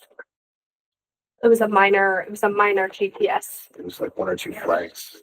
7. All right, well, I want to respect Dave Cameron. But we probably ought to do a peer review because it's a sensitive site and, or not a sensitive, a lot going on with the site. A lot of people that are concerned about it. We've been doing peer reviews lately, so that's kind of my opinion. We should just go ahead and do it. And, we'll see if somebody comes up with, anything different or if it just confirms that this is the boundary. The commission could do something unconventional and not have the peer reviewer review the flags and just do like essentially a look, like a exploratory peer review of the rest of the parcel. But just to throw that out as an option, it's not necessary. Yeah, I don't think the concern is with the areas that are flagged. The concern is that there's areas that we just that we didn't look at, that we have no idea what's going on there. That's all. So I don't know if that's something, we've never done that in the past. But if that's an option, that may be a more efficient option. Seems like if there's a balance, that would be striking somewhat of a fair balance. You comfortable with that? Yeah, I think so. I mean, it sounds like you all looked at the soils and flags in the field and have no. The flags no look issue good. with it. Yes. And at times actually kind of conservative Mhm. in certain locations. So that's why what we saw that was flagged, I don't have a concern with. It's just it's a big property and it's been disturbed all over the place. So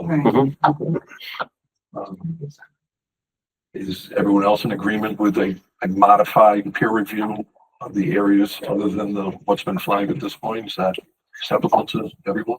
Yeah, I appreciate that suggestion. Okay. I'm fine with that unless Julie thinks so. Well, I think we're just gonna go with that tonight, and if someone wants to make a motion, We need a motion for a peer review. I believe so. Okay, so we're motioning to create a proposal. To put this out for proposals for a peer A review. modified peer A review. modified peer review of the unflagged sections Perfect. of this parcel. I think it's also comfortable to exclude 14 Pine Hill. And my recommendation would be to Okay. exclude 14 Pine Hill. All right. Excluding 14 Pine Hill because there doesn't appear to be any wetlands anywhere near there. Is there a second? Second. All in favor? Aye. Motion carries. Okay.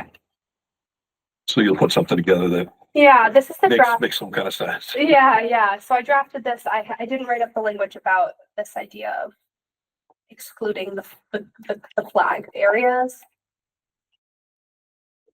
But Julie definitely recommended, Commissioner Musso definitely recommended including language about looking for a wetlands professional who's experienced in reviewing wetland boundaries or in looking, we can change this language to have it like in finding or in deciphering wetlands in situations where hydrology has been Yes, altered by human activity.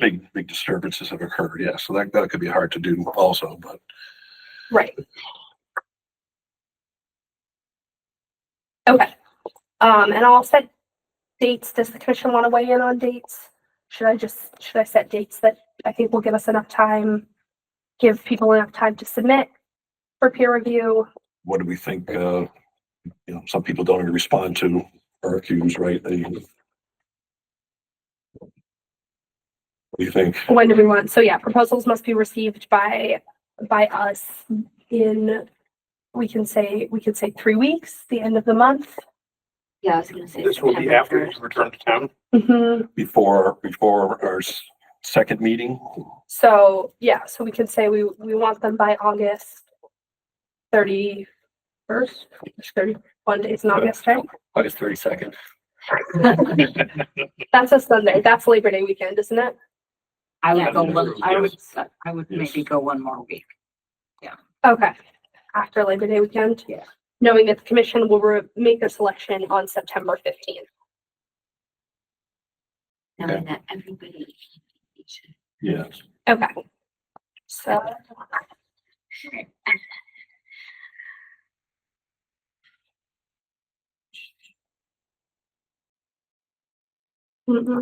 Okay, so perhaps the 4th of that week, September 4th after Labor Day?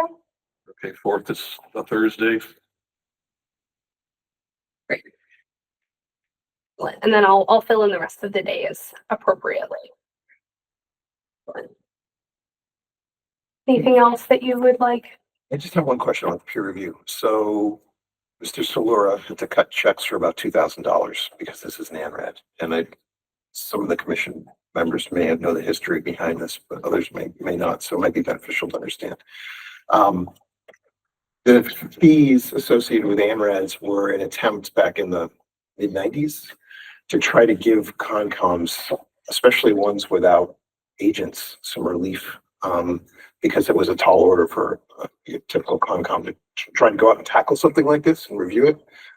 And that ANRAD predated Mass General Law 44, which allows for peer reviews. So I guess the only thing I would ask is, since the town share of the ANRAD filing fee was, I think, just a bit above $1,000, is it reasonable to think that that will be applied towards whatever number comes in from the peer review consultant? Or does that just go into a kind of a general coffer somewhere? No idea. Doesn't go towards the general coffer. It stays in the Wetlands Protection Act. Okay. Separate fund as required by Mass General Law that is used towards administering the act. Okay. The commission has not typically put that towards peer review due to Chapter 44. Chapter That would probably take several meetings of discussion in order to figure out if we wanted to go that route or not. That's what the fee is for. And I recognize it might not cover, probably will not cover the full cost of peer reviewer, but since that's explicitly why Mr. Solora paid that money, we respectfully request the commission consider applying that towards whatever the total is that the peer reviewer comes up with for a price that the peer reviewer that the commission agrees upon. That's all. All right. Commission will consider it. As long as it doesn't take 3 meetings. General expenses.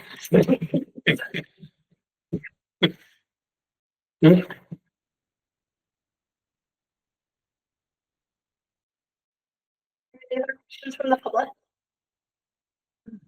That's a very basic question. Abulina Campbell from 8 Pine Hill Road. The delineation of the wetlands, is it to protect them or to inform the developer of how to build and about his projects about basement and, is it to protect the wetlands? It's really to protect the wetlands. Okay. And then, kind of procedural question, how long does it take to, from establishing the wetlands to presenting the project? How long does it take after that? I have no idea.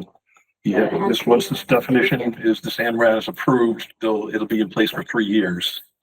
So the delineations will be in place for 3 years. And they can change?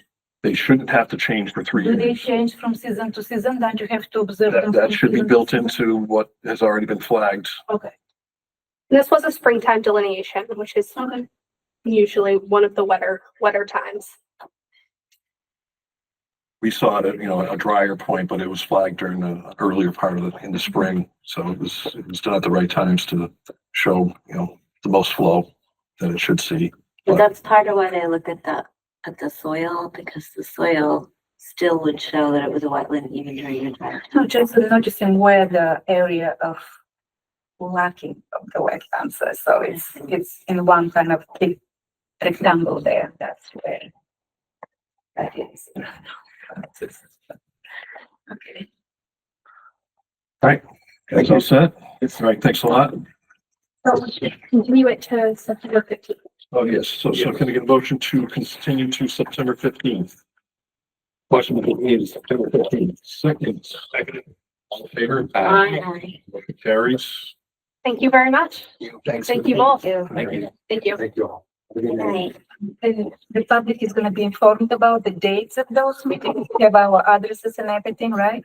So now that you've received the abutter notification, that is the one main notification. The agendas are all posted publicly. The Conservation Commission meets essentially every 2 weeks. And those agendas are published. I have to go and look if I want to be here. Yeah. You also can send me an email and I can send you an email as well. Give me your email. Yeah, it's conservation@easthampton. Okay, then you can- Yeah.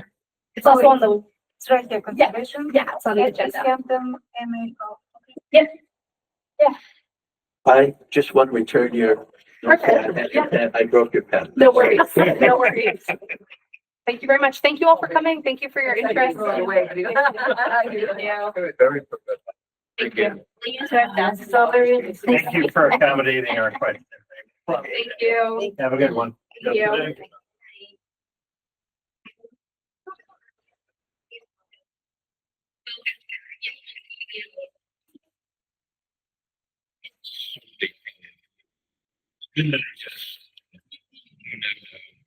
Stay though.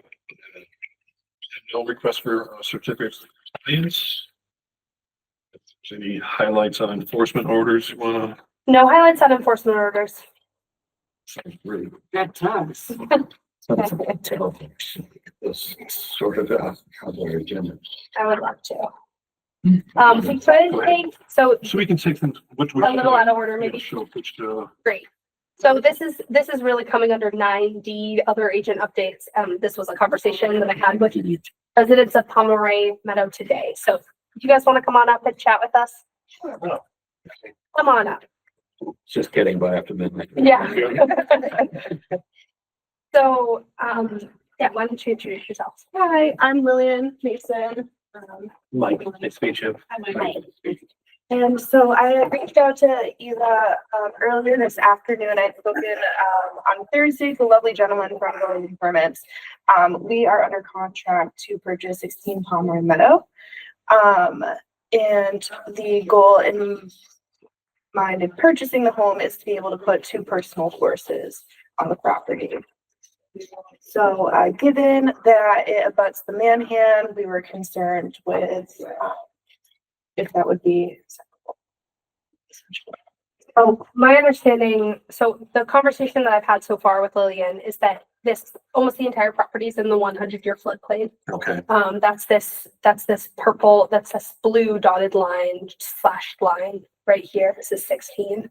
Goes all the way up to right about halfway through the house, which means that So the house is on the top side there, the little. yeah, the house is Okay. right here, yeah.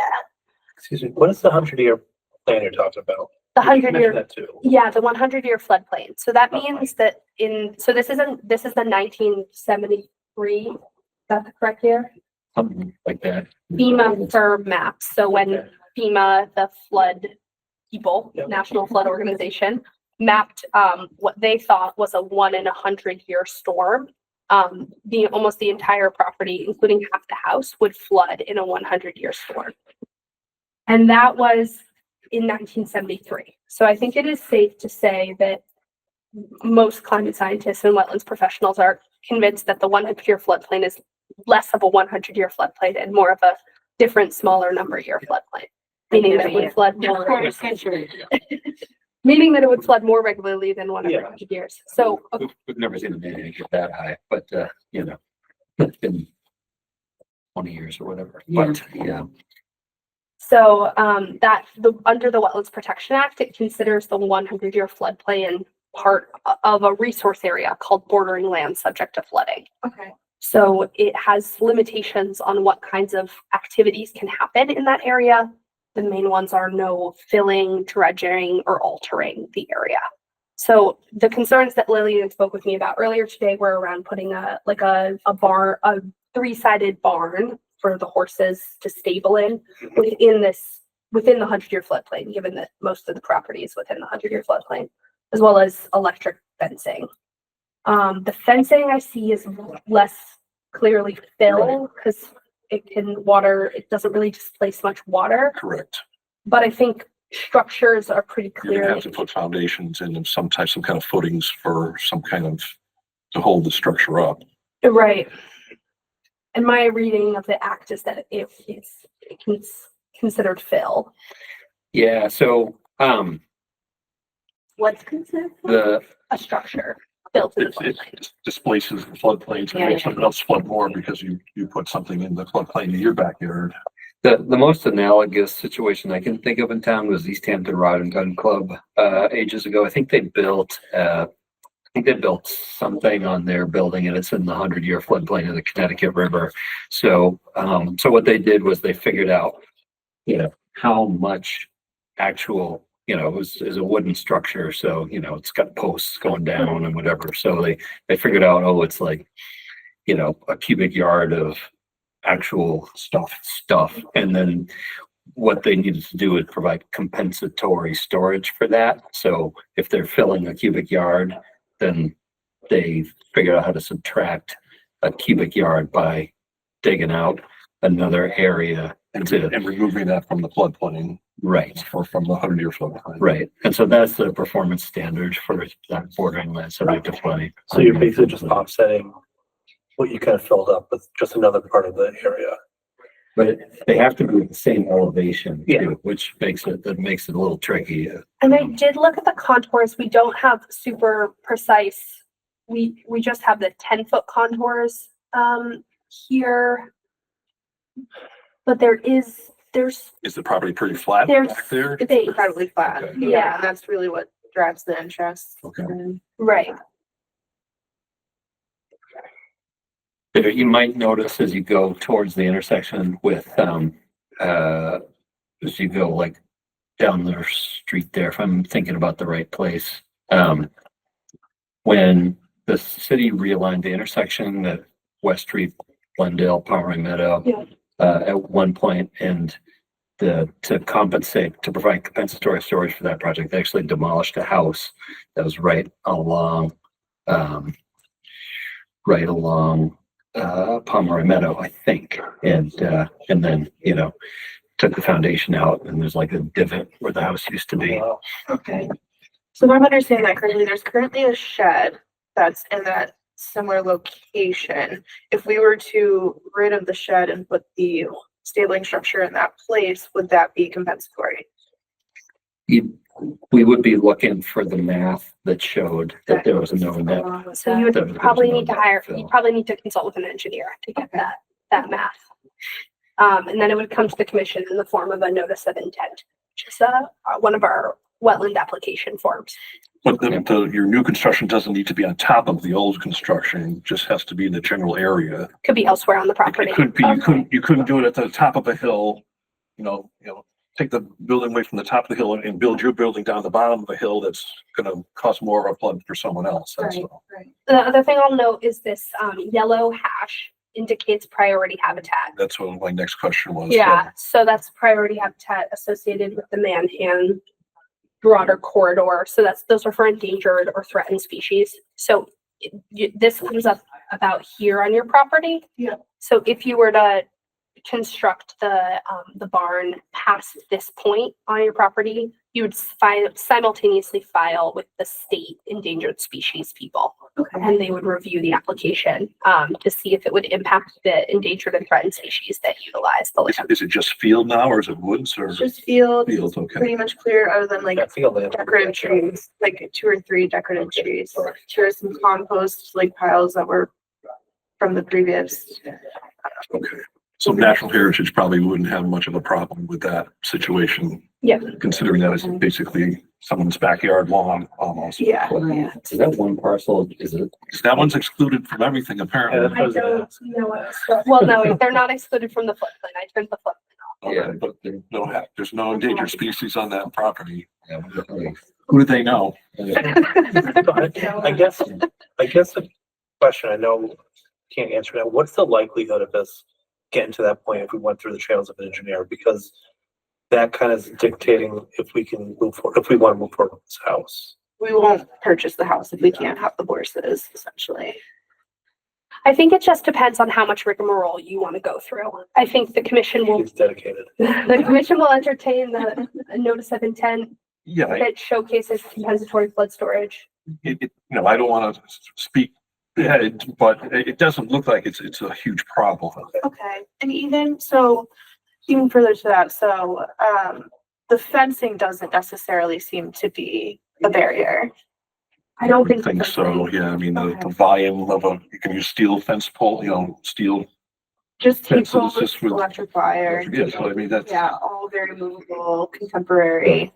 We would want to confirm that there aren't any wetlands. There's no mass DP mapped wetlands for this area in the back of the property, but that would be something to confirm too, to see if this met the criteria for bordering vegetated wetland, which is a different resource area. But nothing showing up on the mass mapper here that shows that there should be a wetland in that area. Right. Okay, so no major red flags, which is good. Yes, I don't know. Some work, but it's right. That light's still shining. And it would be, and the property will flood. Yeah, that's not, I mean, in the greater scheme of having horses, they're typically, it's not that big of a deal.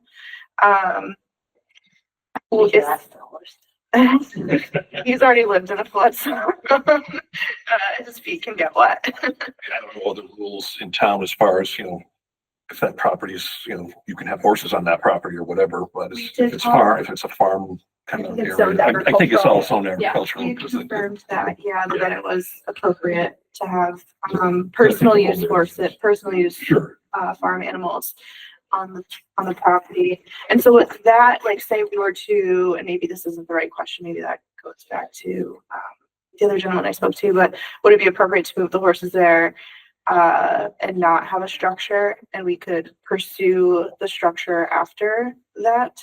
That wouldn't be part of our jurisdiction. We wouldn't. Yeah, we don't have have any concern. Okay. Great. Okay, cool. What's necessarily the next aside, having the engineer out? Yeah, right. I could come to a site visit to take a look and see if I see evidence of other wetlands. I think closer to the man. That would be a good next step. Over the planning office is right down there, and you'll see the form, the notice of intent form 3, and the notice of intent NOI filing checklist. I would take both of those there and then take a look through them, and get a sense of what that process will look like. And you're welcome to call. When you go out there, do you survey the whole property or just specific to the wetlands? I'm looking just for the wetlands, and I'm not doing a survey Is there a form here that we can fill out? Because we have a very interested neighbor who is making it a point to say he's been surveyed 1,000 times, and we just want to go in and have peace of mind. This is the property line, and that's it. That's the work of a private surveyor. So the city doesn't do. I would specifically be. You'd hire a firm to do that, unless you could walk out in the yard and find pins down. There are, but it was they were. It was a very charged conversation. Okay, we were there for a home inspection. So I would just be looking at the wetlands, and I wouldn't be looking at all. I would only be looking at the property lines to ensure that I was actually on your property. That would be the Are you going to hire an architect to do your design for your building? So we're really not looking to get very glamorous. It would be a prefabricated structure, like an Amish build, 3-sided open front, shed row at most. Well, I didn't know if your architect could look at the current building and come up with a volume of the current building and work with someone instead of having a separate engineering company, just to measure, just work with your architect to come up with one point of contact. Yeah. Is the current building this one down here? No, that is the other neighbor's property. Yeah, it's a little kayak house or something. Yeah. So the building that doesn't really show on this map. No, it's so you can see it there. Yeah. You go straight up That's to the not right right there. Oh, so it's very close to the house. Yeah. Okay. Yeah, we'd be looking to really utilize as much of the yard as possible just for turnout. So the structure is going to be relatively small. Okay. Well, and if you keep it where it's at, you wouldn't have to have a national heritage. Yeah, it's outside This is right outside of the natural heritage. it's outside that yellow boundary. Okay. Cool. All right. Thank you so much for your time. All right, no Feel free to problem. have another great We're gonna skip the rest of the meeting.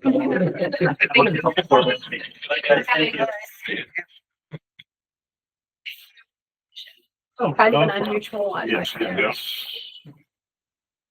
Let's actually try to help somebody. Right? Yeah. We do this pretty often. It's fun. Get info before they do things. All right. But we have another fun thing. We have more logos. Oh, no. Complaints update? Well, we're open space. This is Oh, another you're open you're space. Oh, will there be any other clients? There'll be a little bit, just a little bit. All right. So logo one, pretty similar, just the same shape of the shape of the river that you liked better. Oh, those are the descriptions. So, We like them. I kind of do.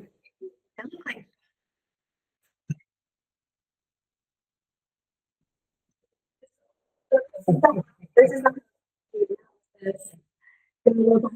trees, just river, star. Thicker river. They show up there on the sign, so. I don't know how the paragliders are gonna show up on the sign very well, but it could be a different color. That could, They're a different color, that would help. yeah, because they're gonna, The black looks like a bug. they're gonna But disappear. if they were like, Right, if so just, we're only you having can three even colors. just make the What the part at the paragliders? top, Yeah, Say again. just the Part of the actual top. sail, shoot the structure. parasail. Yeah. Paying, whatever we're paying this person, we're not paying them. I do like, I like them on there. I thought we were putting in the name. Oh yeah, she didn't put the names in. I think she's looking for a design and then we'll do letters. Is that the smaller star? This is the smaller star. Okay. Do we want it even smaller? It's so far back. Yeah, I mean, Do we want the star a little to the right? yeah, I would. If we were gonna go with the star, I'd want it closer to the cliff edge. And I think that's reality as I look at it. So, Okay. and then maybe the paragliders could go over to the left of the star. We were gonna do either the Either star or. or the Either or, I'm sorry, never mind, I'm getting greedy. The paragliders have to land in a meadow. They'll crash into the trees You and know, to the left. you know where the meadow is, okay. We could do the paragliders in green too, like the mountain. Say that again. The paragliders could be in green like the mountain. Yeah. Or like green The like the trees. treetop maybe. Green and blue. Sure. They might show up better, so. Do we like the half trees at the bottom? Yes. Yes. Okay, the half trees are getting the vision. We like the thicker river. Yes. I think so. I wasn't here for the last meeting, so I don't know if this suggestion was already made, but could the hillside be a little like steeper so it looks more like the cliffs? Like less gradual. Or Do we think we lost the shape a little bit? I can't remember if we lost it or not, but Okay. Thicker river, half trees. colored Winsdale. And do we want the paragliders to the star? I think this is a moment we I should. don't think we want both. No, We don't? Why don't we want both? I don't know, things could be too cluttered. that would look cluttered. I was thinking, Your graphic artist is gonna start looking for a new location. Yeah. What do you think? What do you think, Commissioner Wettrick? I'm gonna blame it all on you, so. God, they're just like a different style, you know, it's, you know, I don't know. We're doing like somewhat representational, something or another, like there's no river there, like, I don't know, but then we have these very detailed, finely figured in things that are gonna be hard to see. Yeah, I think from a that, distance. I think those are gonna, the paragliders are gonna, maybe, you know, Julie could look at that and Yeah, see what she thinks, because she was high on the paragliders, but I'm not sure they work. you know, they're just too delicate for the. So we think maybe the star, but we push it closer to the sun. everybody bought a budget. Make it simpler and take it off and just make the mountain higher, Steeper deeper. mountain. What if we just put the cell towers back? Like towers. The cell towers they're sort of fair. work for me. Yeah, if everyone knows what they are. I feel like I'm in church with the star there. I think Julie didn't like Howard. She didn't, I don't think Sarah likes them either. I don't remember, no, I That's don't how think you it know was it okay. is what it is. I mean, they're very identifiable. Right. That's correct. That's the, That's the thing. they're not native. But We're never gonna agree. You just need to do something, Eva, and then we can just always blame you. That's correct. So, all right. I would be happy if it got a little steeper and the star were a little to the right. All right. Okay, You're saying the star more. to the- Closer to the To the right, water, yeah. yeah. like right here, I think. Yeah. Right. Cause, Oh, where that little. Because that's well, where and it's if actually it's also, located. Is that- Yeah. Okay. cause it's right on the edge of the cliff. Yep.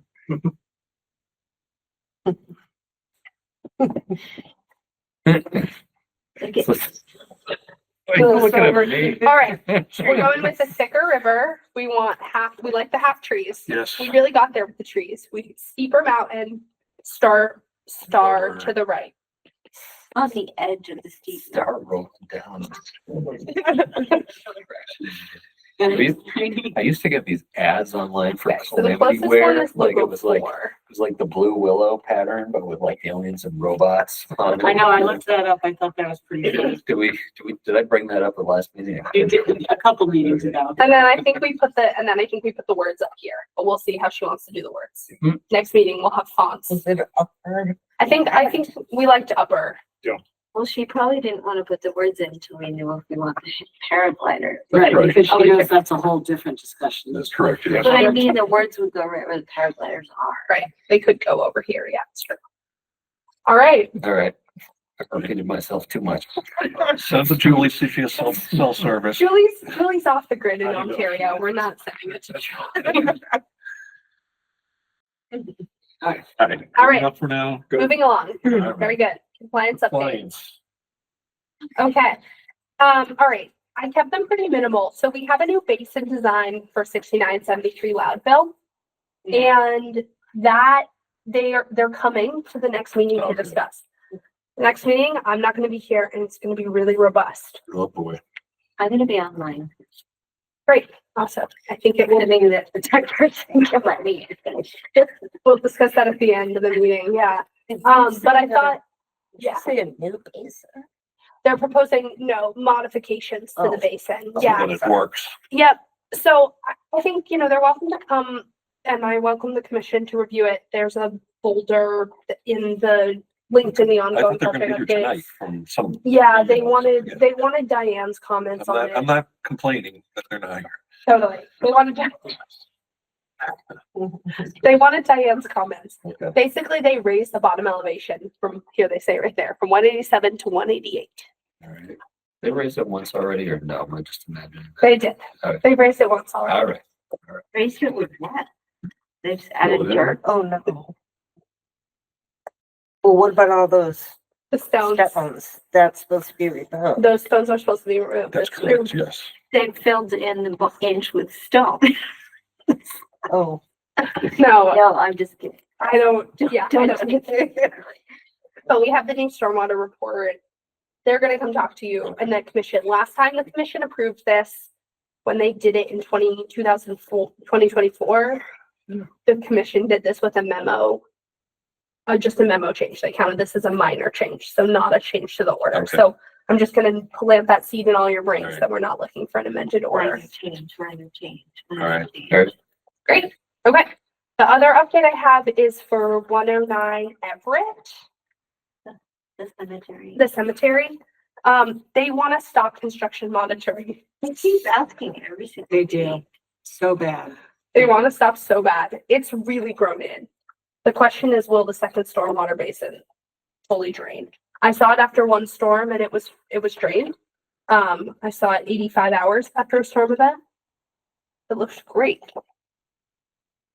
So We it's just want to get one more report after. we something want to get one more significant- report, yeah. after something But I significant. really advise the commission, we could alleviate them of their I monitoring mean, it's requirements at this growing point. and they've moved over, so I'm good with that. But they'll send us one more report. One more report. And But they, that's something. and they won't, we can't close out their permit until this is drawing down. We are confirmed Sure. it's drawing down in Alright. 72 hours. Okay, I'm comfortable. Yeah. Sure. Okay, all right, so the commission is ceasing monitoring. Great. The other Do we thing. need to vote on that, or is that? No, do you guys? No, that's okay. I just been in this commission for a long time, and I still don't know when we need to go. So. Totally. Okay, Okay. another compliance update is apparently this is like the stormwater permit for New City that did not have a signature page, and I don't think stormwater permits have traditionally had them. Okay. But they're typically attached to the order, so the order has a signature page. This is a standalone stormwater permit. You can't register it at the Registry of Deeds unless it has a signature page. Oh, so we just So need to sign it. this commission in this configuration, I believe, issued this order, issued Do the we have all the stormwater same permit. people that night? I think so, yeah. I think you were all present. It was everyone except Cooley. Okay. Does anyone remember that they weren't here when I was here. the New City stormwater permit was issued? I think they're not. So we're working with them. No. Julie was recused from this. Yes, right, that's right, because her company did the engineering. That's a bad job. I shouldn't say these things when you're recording these meetings. Now I'm recorded forever. That's right. No. Some plenty of stupid things.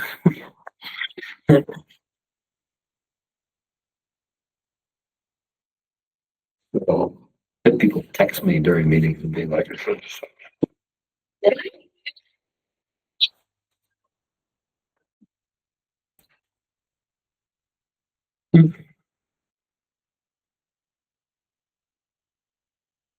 While it's going around, we have the meeting minutes up.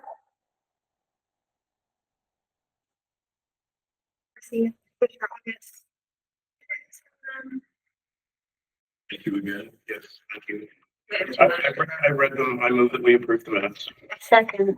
all in favor? I Motion carries. The ordinance is coming along. It's now one draft. So has the commission been fully appraised of this? I think we've spoken about this before, that we were gonna have an ordinance and regulations, and now we've decided we're just gonna have an ordinance. So all the details are gonna be in the ordinance. All right. I think that's I a didn't know.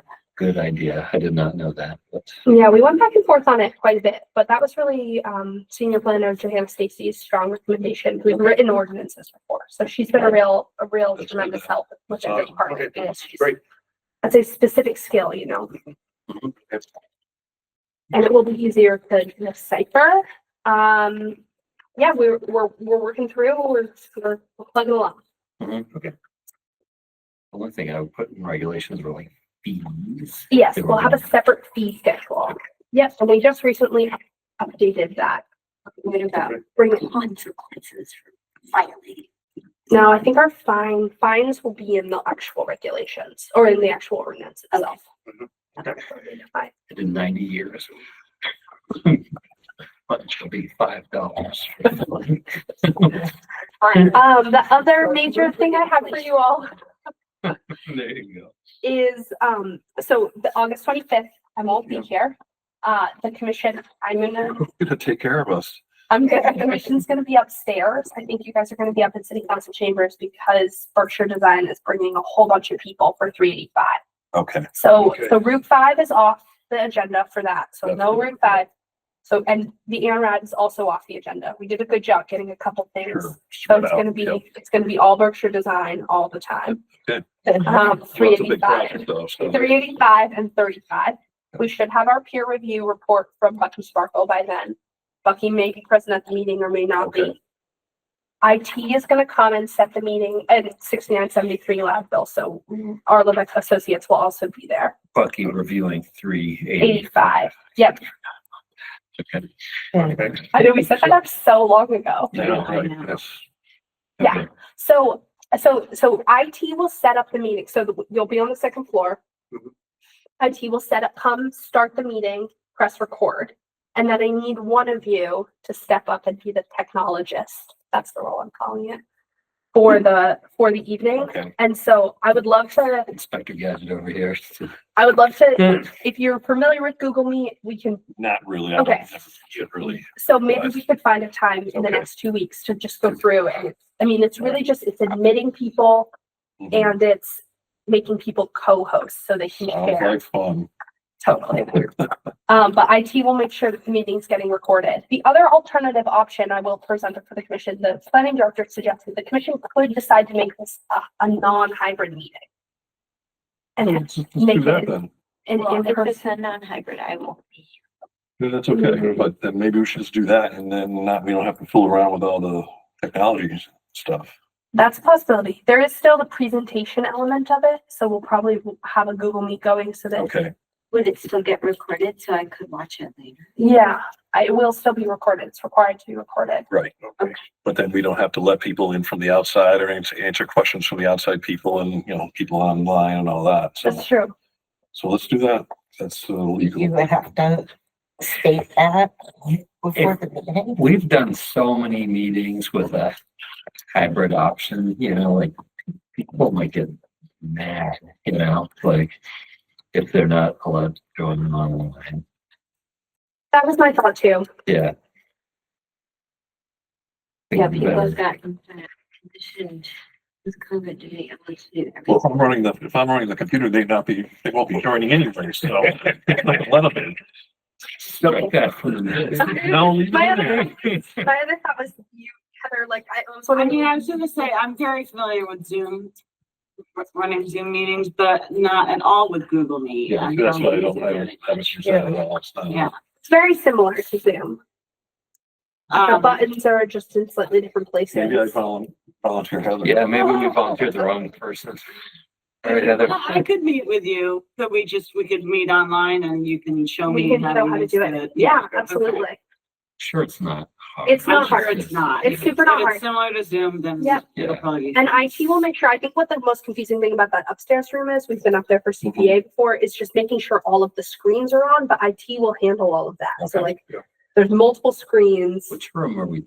The big room. It's the big room. Yeah. It could be a big turnout, right? I mean, Yeah, I guess I have never. Could also not be. Do we have to turn everything off when we're done? I think there's like a remote, but honestly, if stuff gets left on, it's okay. You'll have to end the meeting. You'll have to end the recording. And I can show you, I'll demonstrate how I do that right now. As soon as the commission motions to end the meeting. But yeah. What are your and the city's expectations with respect to minutes? Oh, I'll take the minutes when I get back. From the recording. How are you gonna do that? You're not gonna From be the here. meeting, from the recording. Oh, you poor persons. I always, That's the only way I would do the minutes. I always take the minutes from the recording. Go back. Really? I'm never typing. Yeah. Okay. I've never noticed that. I've always wondered. Yeah, I take the minutes from the recording. Yeah. Yeah. It's you can pause it. Right. And also I'm controlling there's a lot of, I feel like I need to be pretty attentive. Yeah, definitely. Okay. Can't be trying to do it all. Fair enough. I kind of missed those years when they do minutes during the meeting. You missed that? Because I didn't have to pay attention and I didn't have to say anything. I didn't have to think either. I just write the You have to pay minutes. Well, I can't write and think at the same time. All right, so motion to Motion to have adjourn. Just demo of adjournment. Yeah. Second. All in favor? Aye. Motion Okay. carries. This government meeting is brought to you by Eastworks and our local cable subscribers.